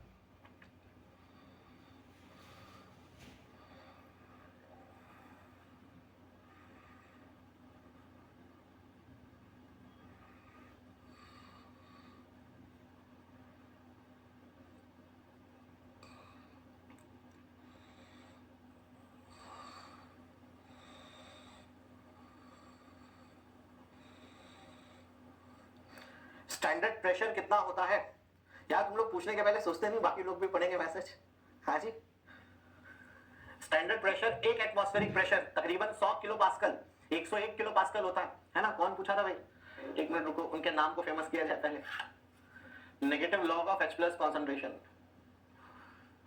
ठीक है भाई, केके, चलो केके value of standard pressure is 1 atmospheric pressure, जो कि 101 किलो पास्कल के आसपास होता है. चाहिए किसी ने पावर ऑफ, अच्छा you can not see others messages.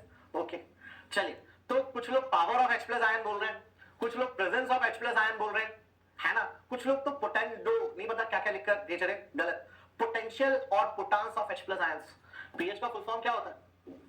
PH is potential और पोटांस है ना. पोटांस का भी जरूरत नहीं है, सिर्फ potential of H plus ions. Potential of H plus ions. ठीक है, पीएच कितना होता है भाई? पीएच होता है negative log of H plus ions, negative log of H plus ions, जिसमें H प्लस का कॉन्सेंट्रेशन किसमें होना चाहिए? The concentration of H plus should be in moles per litre. The concentration of H plus should be in moles per liter, where H plus should be in moles per liter. Moles per liter. H plus का concentration किस में होना चाहिए? Moles per liter में होना चाहिए. Okay?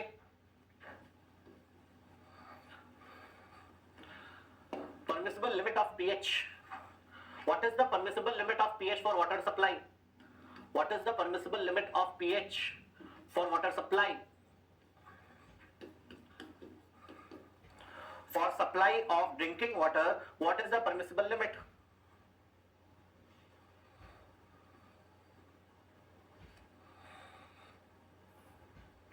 Shivnath, potatoes of H plus ion. ये तो पहली बार, मतलब मेरे कितने 10-12 साल के करियर में पहली बार मैंने ये सुना है, potatoes of H plus ion.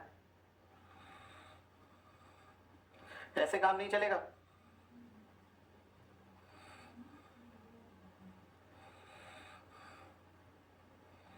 हाँ जी, शुभांशु ने आंसर दिया 6.5 to 8 और प्रिंस ने आंसर दिया 6.5 to 8.5. Which one is correct? The permissible range for pH is 6.5 to 8.5. 6.5 to 8.5. ठीक है, क्या है? रेंज है, रेंज है. हाँ जी, पोटान्स, गलती से शिवनाथ ने मिस टाइप कर दिया था और पोटान्स को पोटैटोस लिख दिया था। Okay, so the permissible range for pH as per IS 10500 2012 is 6.5 to 8.5। चलिए नोट कर लीजिए इतना। किसी का बाकी है नोट करना? आगे बढ़ जाओ। ठीक है, आगे बढ़ते हैं। किसी का बाकी होगा तो बता दीजिएगा, किसी का बाकी होगा तो बताइएगा।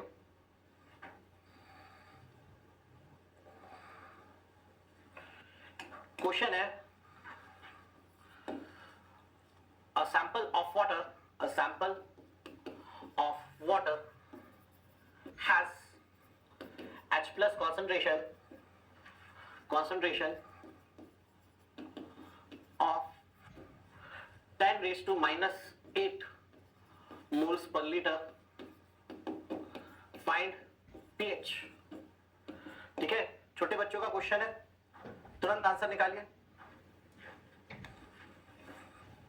हाँ श्रीनाथ, मैं समझ गया था।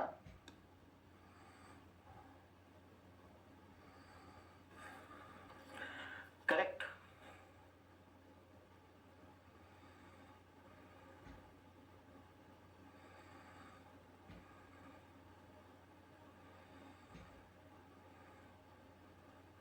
प्रवीण कुमार, नेक्स्ट 4 डेज अगर आप नहीं आए, आपको आगे एनवायरमेंटल बड़ा मुश्किल आएगा। सबसे इंपॉर्टेंट क्लासेस नेक्स्ट 4 डेज में।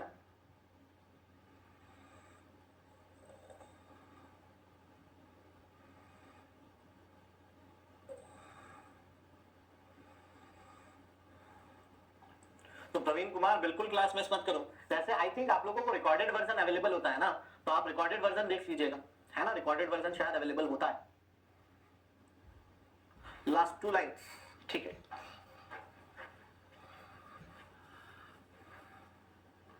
चलिए नोट करिए।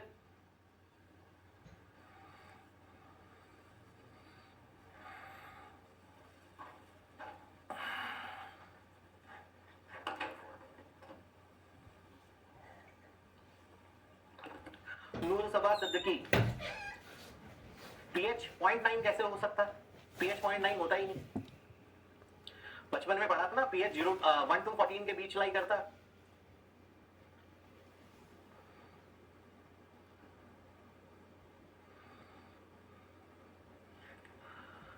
Yeah, for change of anything in the classroom, you need to talk to the management. I cannot do anything. अब इस क्वेश्चन को देखते हैं भाई। The question was quite simple. भाई H plus concentration कितना है? 10 raised to minus 8। क्या मोल्स पर लीटर? pH कितना होता है? Negative log of H plus ions। Negative log of H plus ions। H plus का कॉन्सेंट्रेशन कितना है? H plus का कॉन्सेंट्रेशन है 10 raised to minus 8। ये H plus moles per litre में होना चाहिए। हाँ भाई, H plus moles per litre में है। लॉग का प्रॉपर्टी क्या होता है? लॉग का प्रॉपर्टी होता है जो भी 10 का पावर में, जो भी पावर में है वो कूदकर सामने आ जाता है। जो भी पावर में है वो कूदकर सामने आ जाता है। माइनस तो था ही, माइनस 8 और कूदकर सामने आ गया। बचा क्या? log 10 base 10, log 10 base 10 minus minus plus 8। log 10 base 10, जब भी log का वैल्यू और बेस सेम हो जाए मिलता क्या है? 1। ठीक है, log 10 बेस 10 कितना होता है? 1। log e base e, natural log वाला, एक्सपोनेंशियल वाला, log e बेस e कितना होता है? 1। log 7 बेस 7 कितना होगा? 1। जब भी वैल्यू और बेस सेम हो जाए वैल्यू तो फाइनली 1 मिलता है। log 2 करोड़ बेस 2 करोड़ कितना होगा? 1। क्लियर है मेरा बात? तो भैया log 10 बेस 10 तो 1 हो गया, आंसर आ गया 8। ठीक है, इतना सोचना ही नहीं। इतना अभी अपन ने किया क्योंकि अभी पहली बार कर रहे हैं। अगली बार क्या सोचेंगे भाई? H प्लस कितना था? 10 का पावर माइनस 8। जो भी 10 का पावर में है ना वही पीएच है। जो भी 10 का पावर में है वही पीएच है। 10 का पावर माइनस 8 था, पीएच 8 हो जाएगा। पावर में क्या था? माइनस 8, तो पीएच विल बी 8। चलिए गाड़ी बढ़ाते हैं आगे। अगला क्वेश्चन करिए।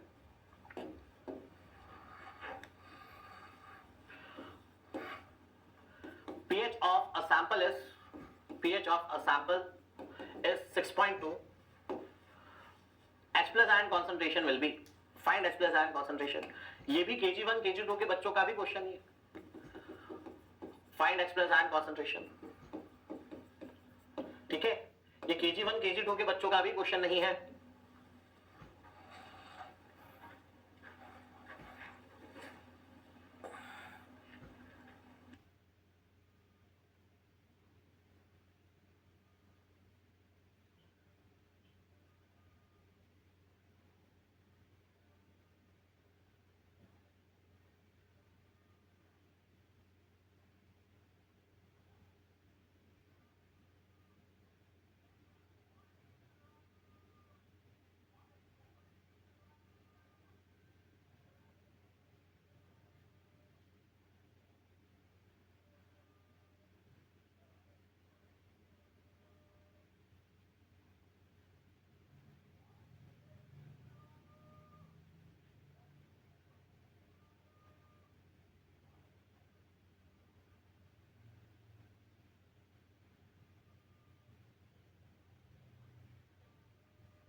अंकित कुमार बर्नवाल, पावर में पॉजिटिव होगा तो हो ही नहीं सकता, इतने H प्लस कॉन्सेंट्रेशन हो ही नहीं सकते सैंपल में, पीएच नेगेटिव निकल जाएगा। और हमें पता है किसी भी सैंपल का पीएच 0 से 14 के बीच होना चाहिए ना, पीएच 0 से 14 के बीच लाई करना चाहिए, ठीक है।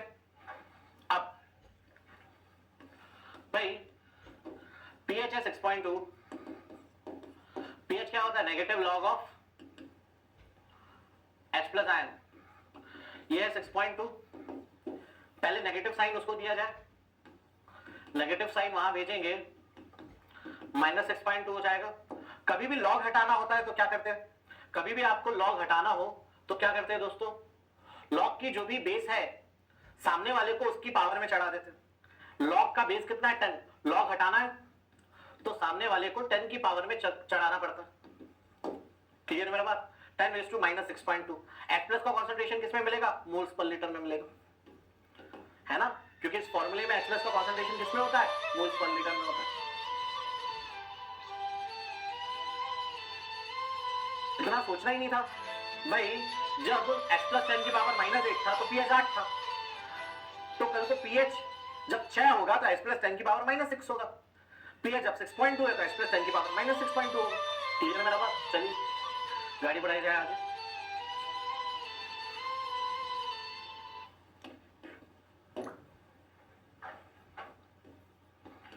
H plus concentration of sample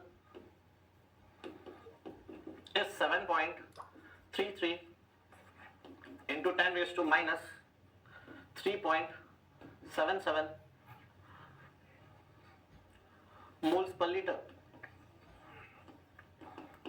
Find pH.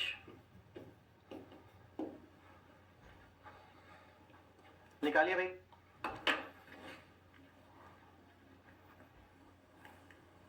Ravi Ranjan, how is the answer 6.3 my friend? Shivam 6.3 into 10 raised to 7. Okay, okay. आप उसको सॉल्व कर रहे हैं 10 raised to -6.2 in the calculator. हाँ यार, that could be.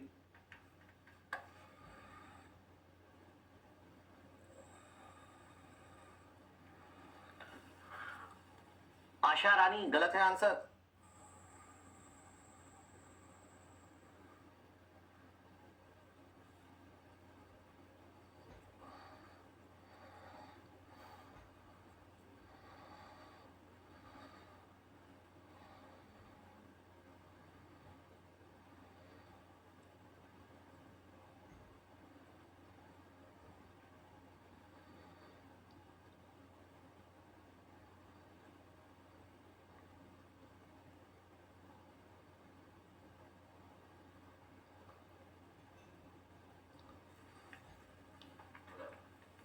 चलिए देखते,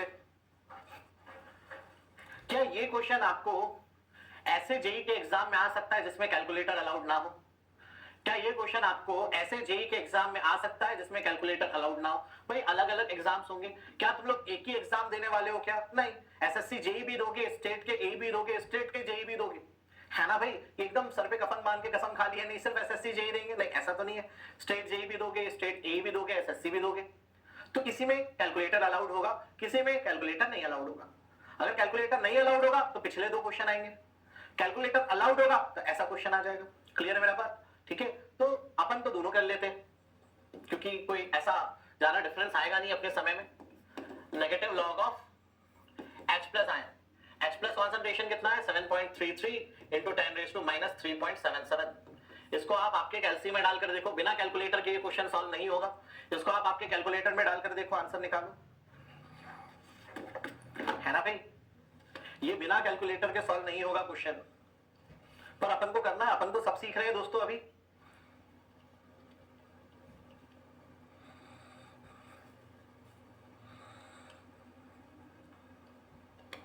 answer is 2.9, answer is coming out to be 2.9।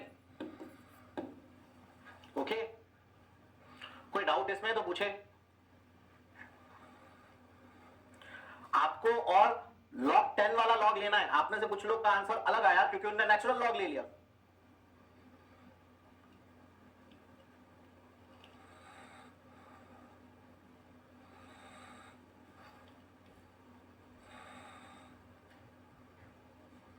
ठीक है भाई, 2.904 आ रहा है। खुद से एक बार चेक करिए, बताइए आया नहीं आया। किसी को कोई डाउट तो पूछे भाई, वरना मैं आगे बढ़ता हूं।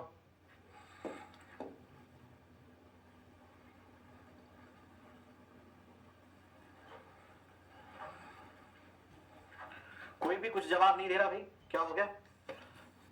अच्छा अच्छा,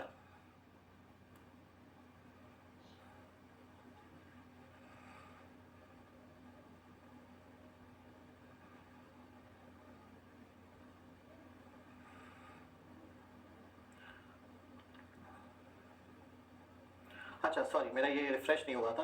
विकास, पीएच के क्वेश्चंस आते हैं। मोहित, मैं आपको एनवायरनमेंट पढ़ाऊंगा, ज्यादा टॉस पढ़ाऊंगा। और ठीक है, सबका आ गया था, सॉरी मेरा ये एक्चुअल में वो नहीं हो रहा था रिफ्रेश। चलिए आगे बढ़ते भाई फटाफट। क्वेश्चन है अगला, देखते हैं आप में से कौन ये क्वेश्चन कर पाता है। डायरेक्टली अपन टफ क्वेश्चन करते हैं। पीएच के क्वेश्चन बहुत आते हैं एग्जाम में। H plus ion concentration of sample water is 10 raised to minus 6 per liter. Find concentration of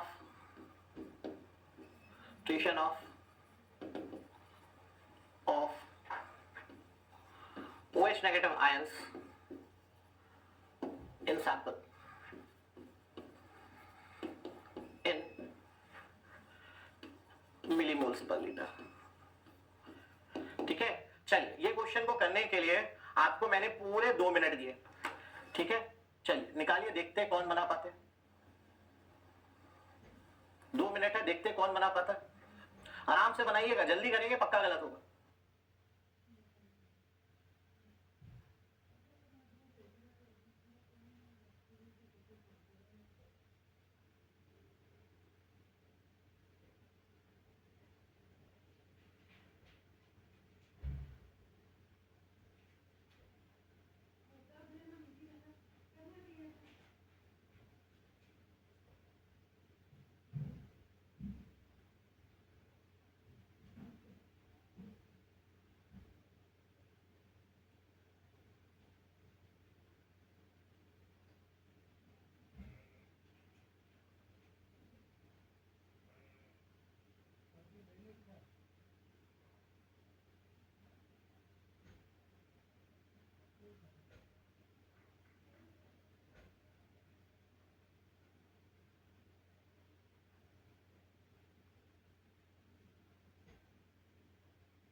चलिए मैं बताता हूं।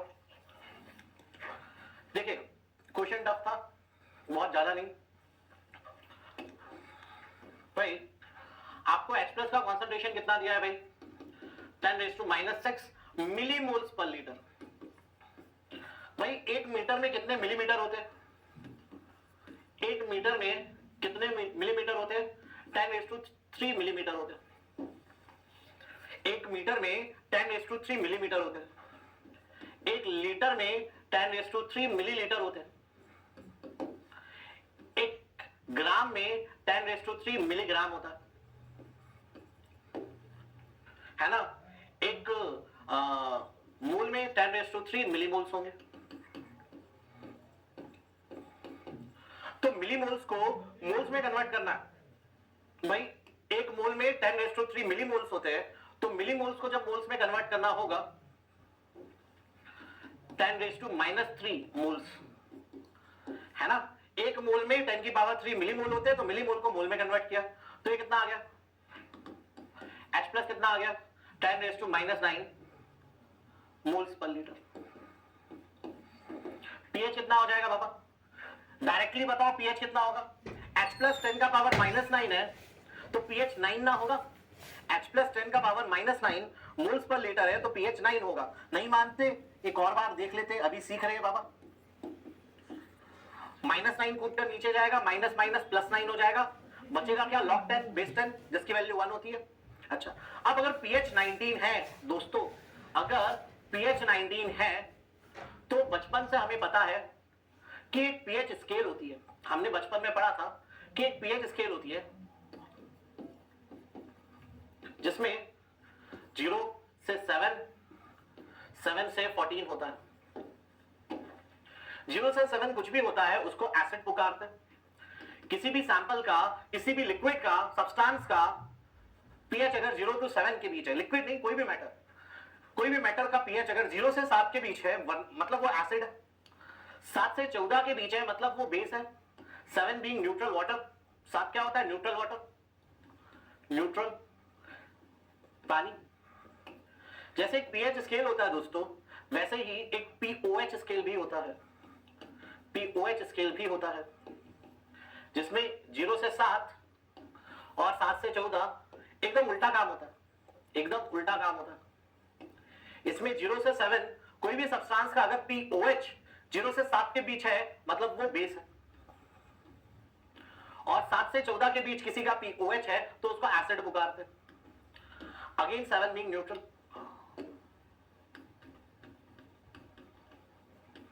क्लियर है मेरी बात। तो अगर वापस क्वेश्चन पे आते, सबका ध्यान मेरी तरफ हो। क्वेश्चन में दिया था एक सैंपल है, उसका H प्लस 10 का पावर -6 मिलीमोल्स पर लीटर है। मिलीमोल्स को मोल्स में कन्वर्ट किया तो 10 की पावर -9 आ गया। H प्लस 10 का पावर -9 था तो पीएच कितना आ गया, 9 आ गया। अब अगर पीएच 9 है तो पीओएच कितना होगा, पीओएच होगा 14 - 9। भैया पीएच स्केल 0 से 14 के बीच ही होती है, तो अगर पीएच 9 है तो पीओएच कितना होगा, 14 - pH, that would B 5। POH कितना होगा, negative log of OH negative ions, ये कितना है 5। तो OH नेगेटिव आयन का कॉन्सेंट्रेशन कितना हो गया, 10 की पावर -5, क्या moles per litre, moles per litre. परंतु आंसर किसमें मांगा था, क्वेश्चन को अगर हम अच्छे से पढ़े, क्वेश्चन में क्या था, find concentration of OH negative ions in sample in millimoles per litre. Answer किसमें मांगा था, मिलीमोल्स पर लीटर में मांगा था, है ना। तो OH आया 10 का power -5 moles per litre. Moles को मिलीमोल्स में कन्वर्ट करेंगे, एक मोल में 1000 मिलीमोल होते हैं। तो OH फाइनली कितना आया, OH आया 10 की पावर -5 इंटू 10 की पावर 3, 10 की पावर -2 मिलीमोल्स पर लीटर। अब जिसका यह आंसर आया था उसका आंसर सही था, बाकियों का आंसर गलत था। ठीक है, जिसको समझ आया बहुत अच्छा, जिसको नहीं आया अगले क्वेश्चन में आ जाएगा, थोड़ा सब्र करो, जिसको नहीं आया अगले क्वेश्चन में आ जाएगा, वेट करिए।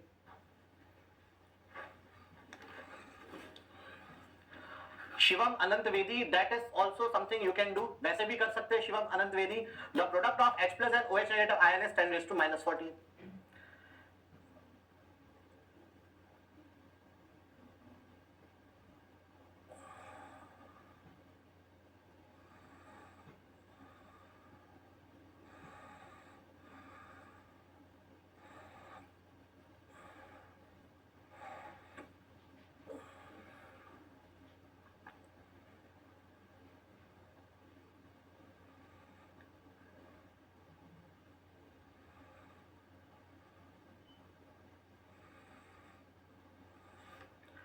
चलिए सब नोट कर लीजिए फटाफट।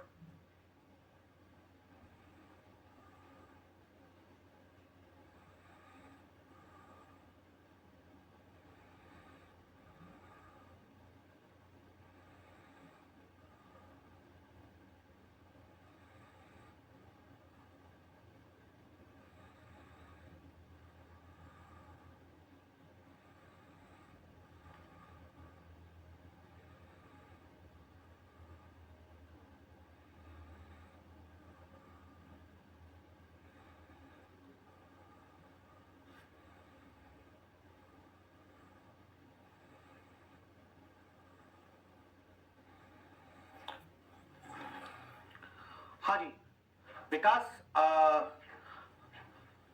pH 9 आ गया था विकास, H प्लस 10 का पावर माइनस 6 मिलीमोल्स था, मिलीमोल्स को मोल्स में कन्वर्ट कर दिया, 10 की पावर माइनस 9 आ गया।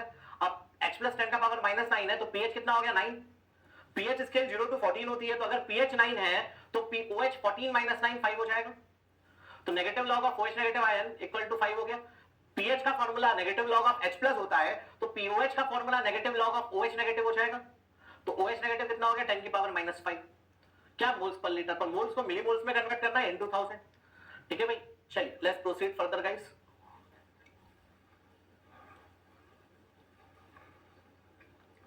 क्या कि the product of H plus concentration and OH negative ion concentration, the product of H plus concentration and OH negative ion concentration, इनका प्रोडक्ट कितना होता है 10 raised to minus 14, 10 raised to minus 14। H plus का और OH negative ions का concentration का product 10 raised to power minus 14 देता है। नोट कर लीजिए इसको भी। अगला क्वेश्चन करिए, pH of sample A is 6 is 11, sample B is 1000 times more acidic, find pH of sample B।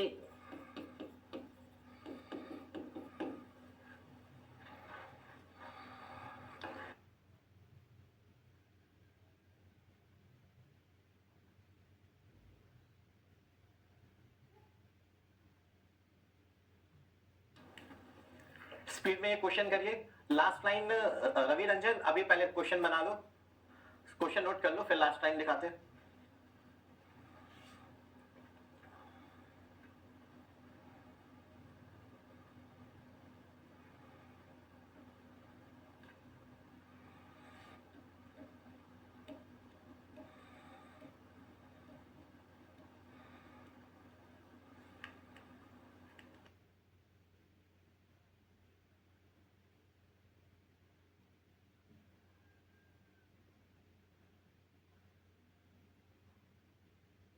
Prince Kumar आपका आंसर गलत है।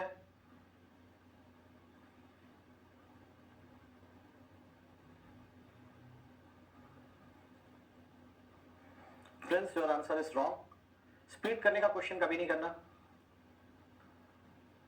Shivam and Abhishek your answer is correct. Now let's see to that कैसे आया है ना, देखते हैं। बाकी लोग फटाफट और अटेम्प्ट अपना खत्म करिए। Ravi Ranjan please write it down as soon as possible, you got 15 seconds for the same।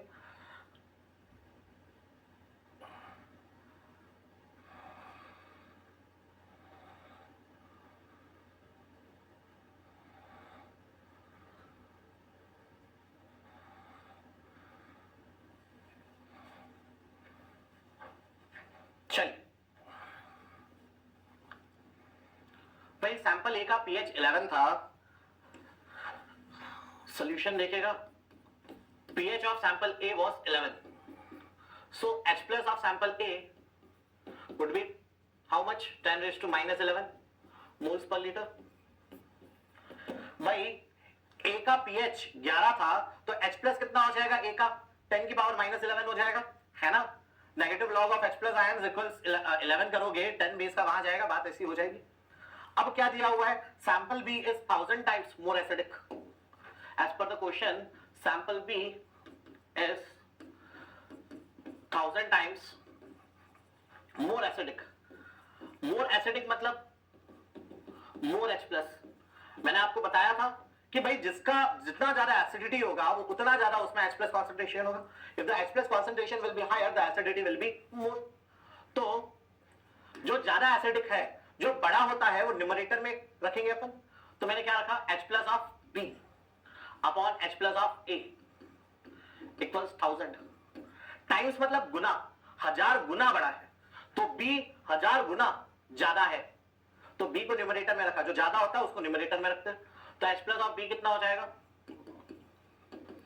1000 into H plus of A H plus of A is 10 raised to minus 11, तो H plus of B कितना हो गया 10 raised to minus 8 moles per liter.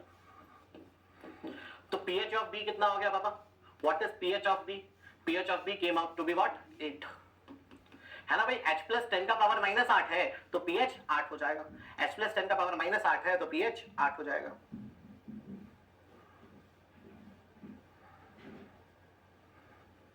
Note करिए.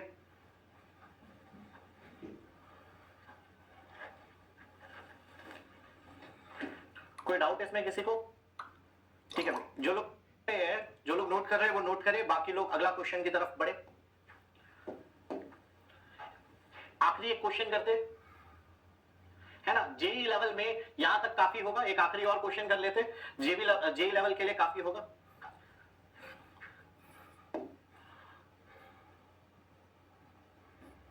pH of sample A is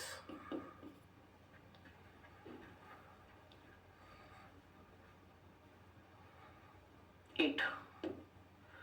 Sample B is 100 times less acidic. Find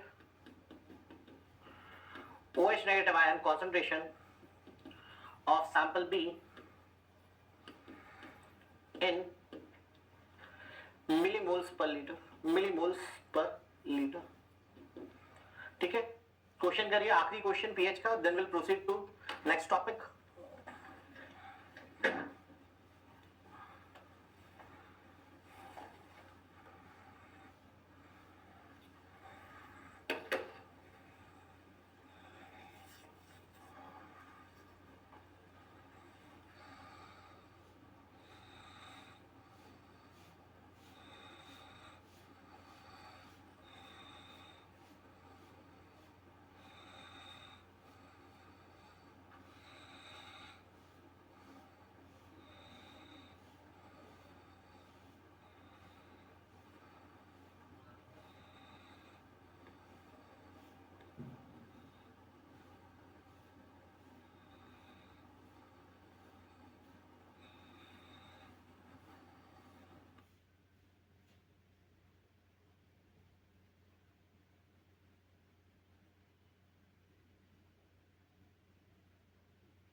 चलिए देखते हैं कितनों का आंसर करेक्ट है. Let's see to that guys.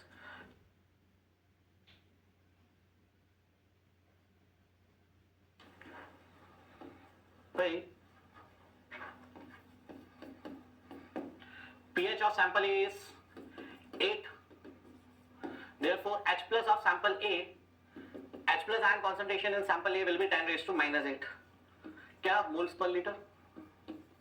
Now sample B is 100 times less acidic. As per the question, sample B is 100 times less acidic. sample B 100 Guna come acidic है. तो जो कम acidic है वो डिनोमिनेटर में आएगा, जो ज्यादा एसिडिक है वो न्यूमरेटर में आएगा.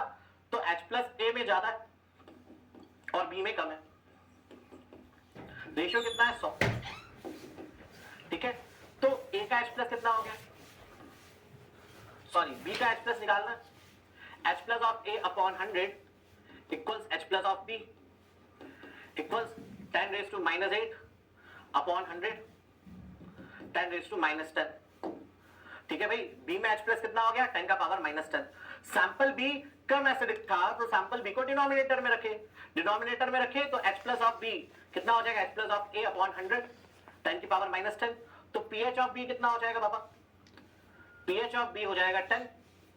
बी का पीएच कितना हो जाएगा 10 हो जाएगा, बी का H प्लस अगर 10 की पावर -10 है तो बी का पीएच 10 हो जाएगा, तो पीओएच ऑफ बी कितना हो जाएगा, pOH of B 14 - 10 that would be 4। तो OH नेगेटिव कॉन्सेंट्रेशन बी में कितना हो गया 10 का पावर -4 मोल्स पर लीटर, परंतु आंसर किसमें मांगा था, आंसर मांगा था मिलीमोल्स पर लीटर में, तो मोल्स को मिलीमोल्स में कन्वर्ट करते हैं, 10 की पावर 3 से मल्टीप्लाई किया मिलीमोल्स पर लीटर, तो फाइनली कितना आंसर आ गया बाबा 10 की power -1। So finally the answer is coming out to be 10⁻⁻1 millimoles per litre. ठीक है, आई होप मेरा पॉइंट आप लोग को क्लियर होगा। काफियों को क्वेश्चन का आंसर आया है। Pawan is wrong, Vikas is correct, correct. Prince अपन फिर हम हार्डनेस चालू करेंगे।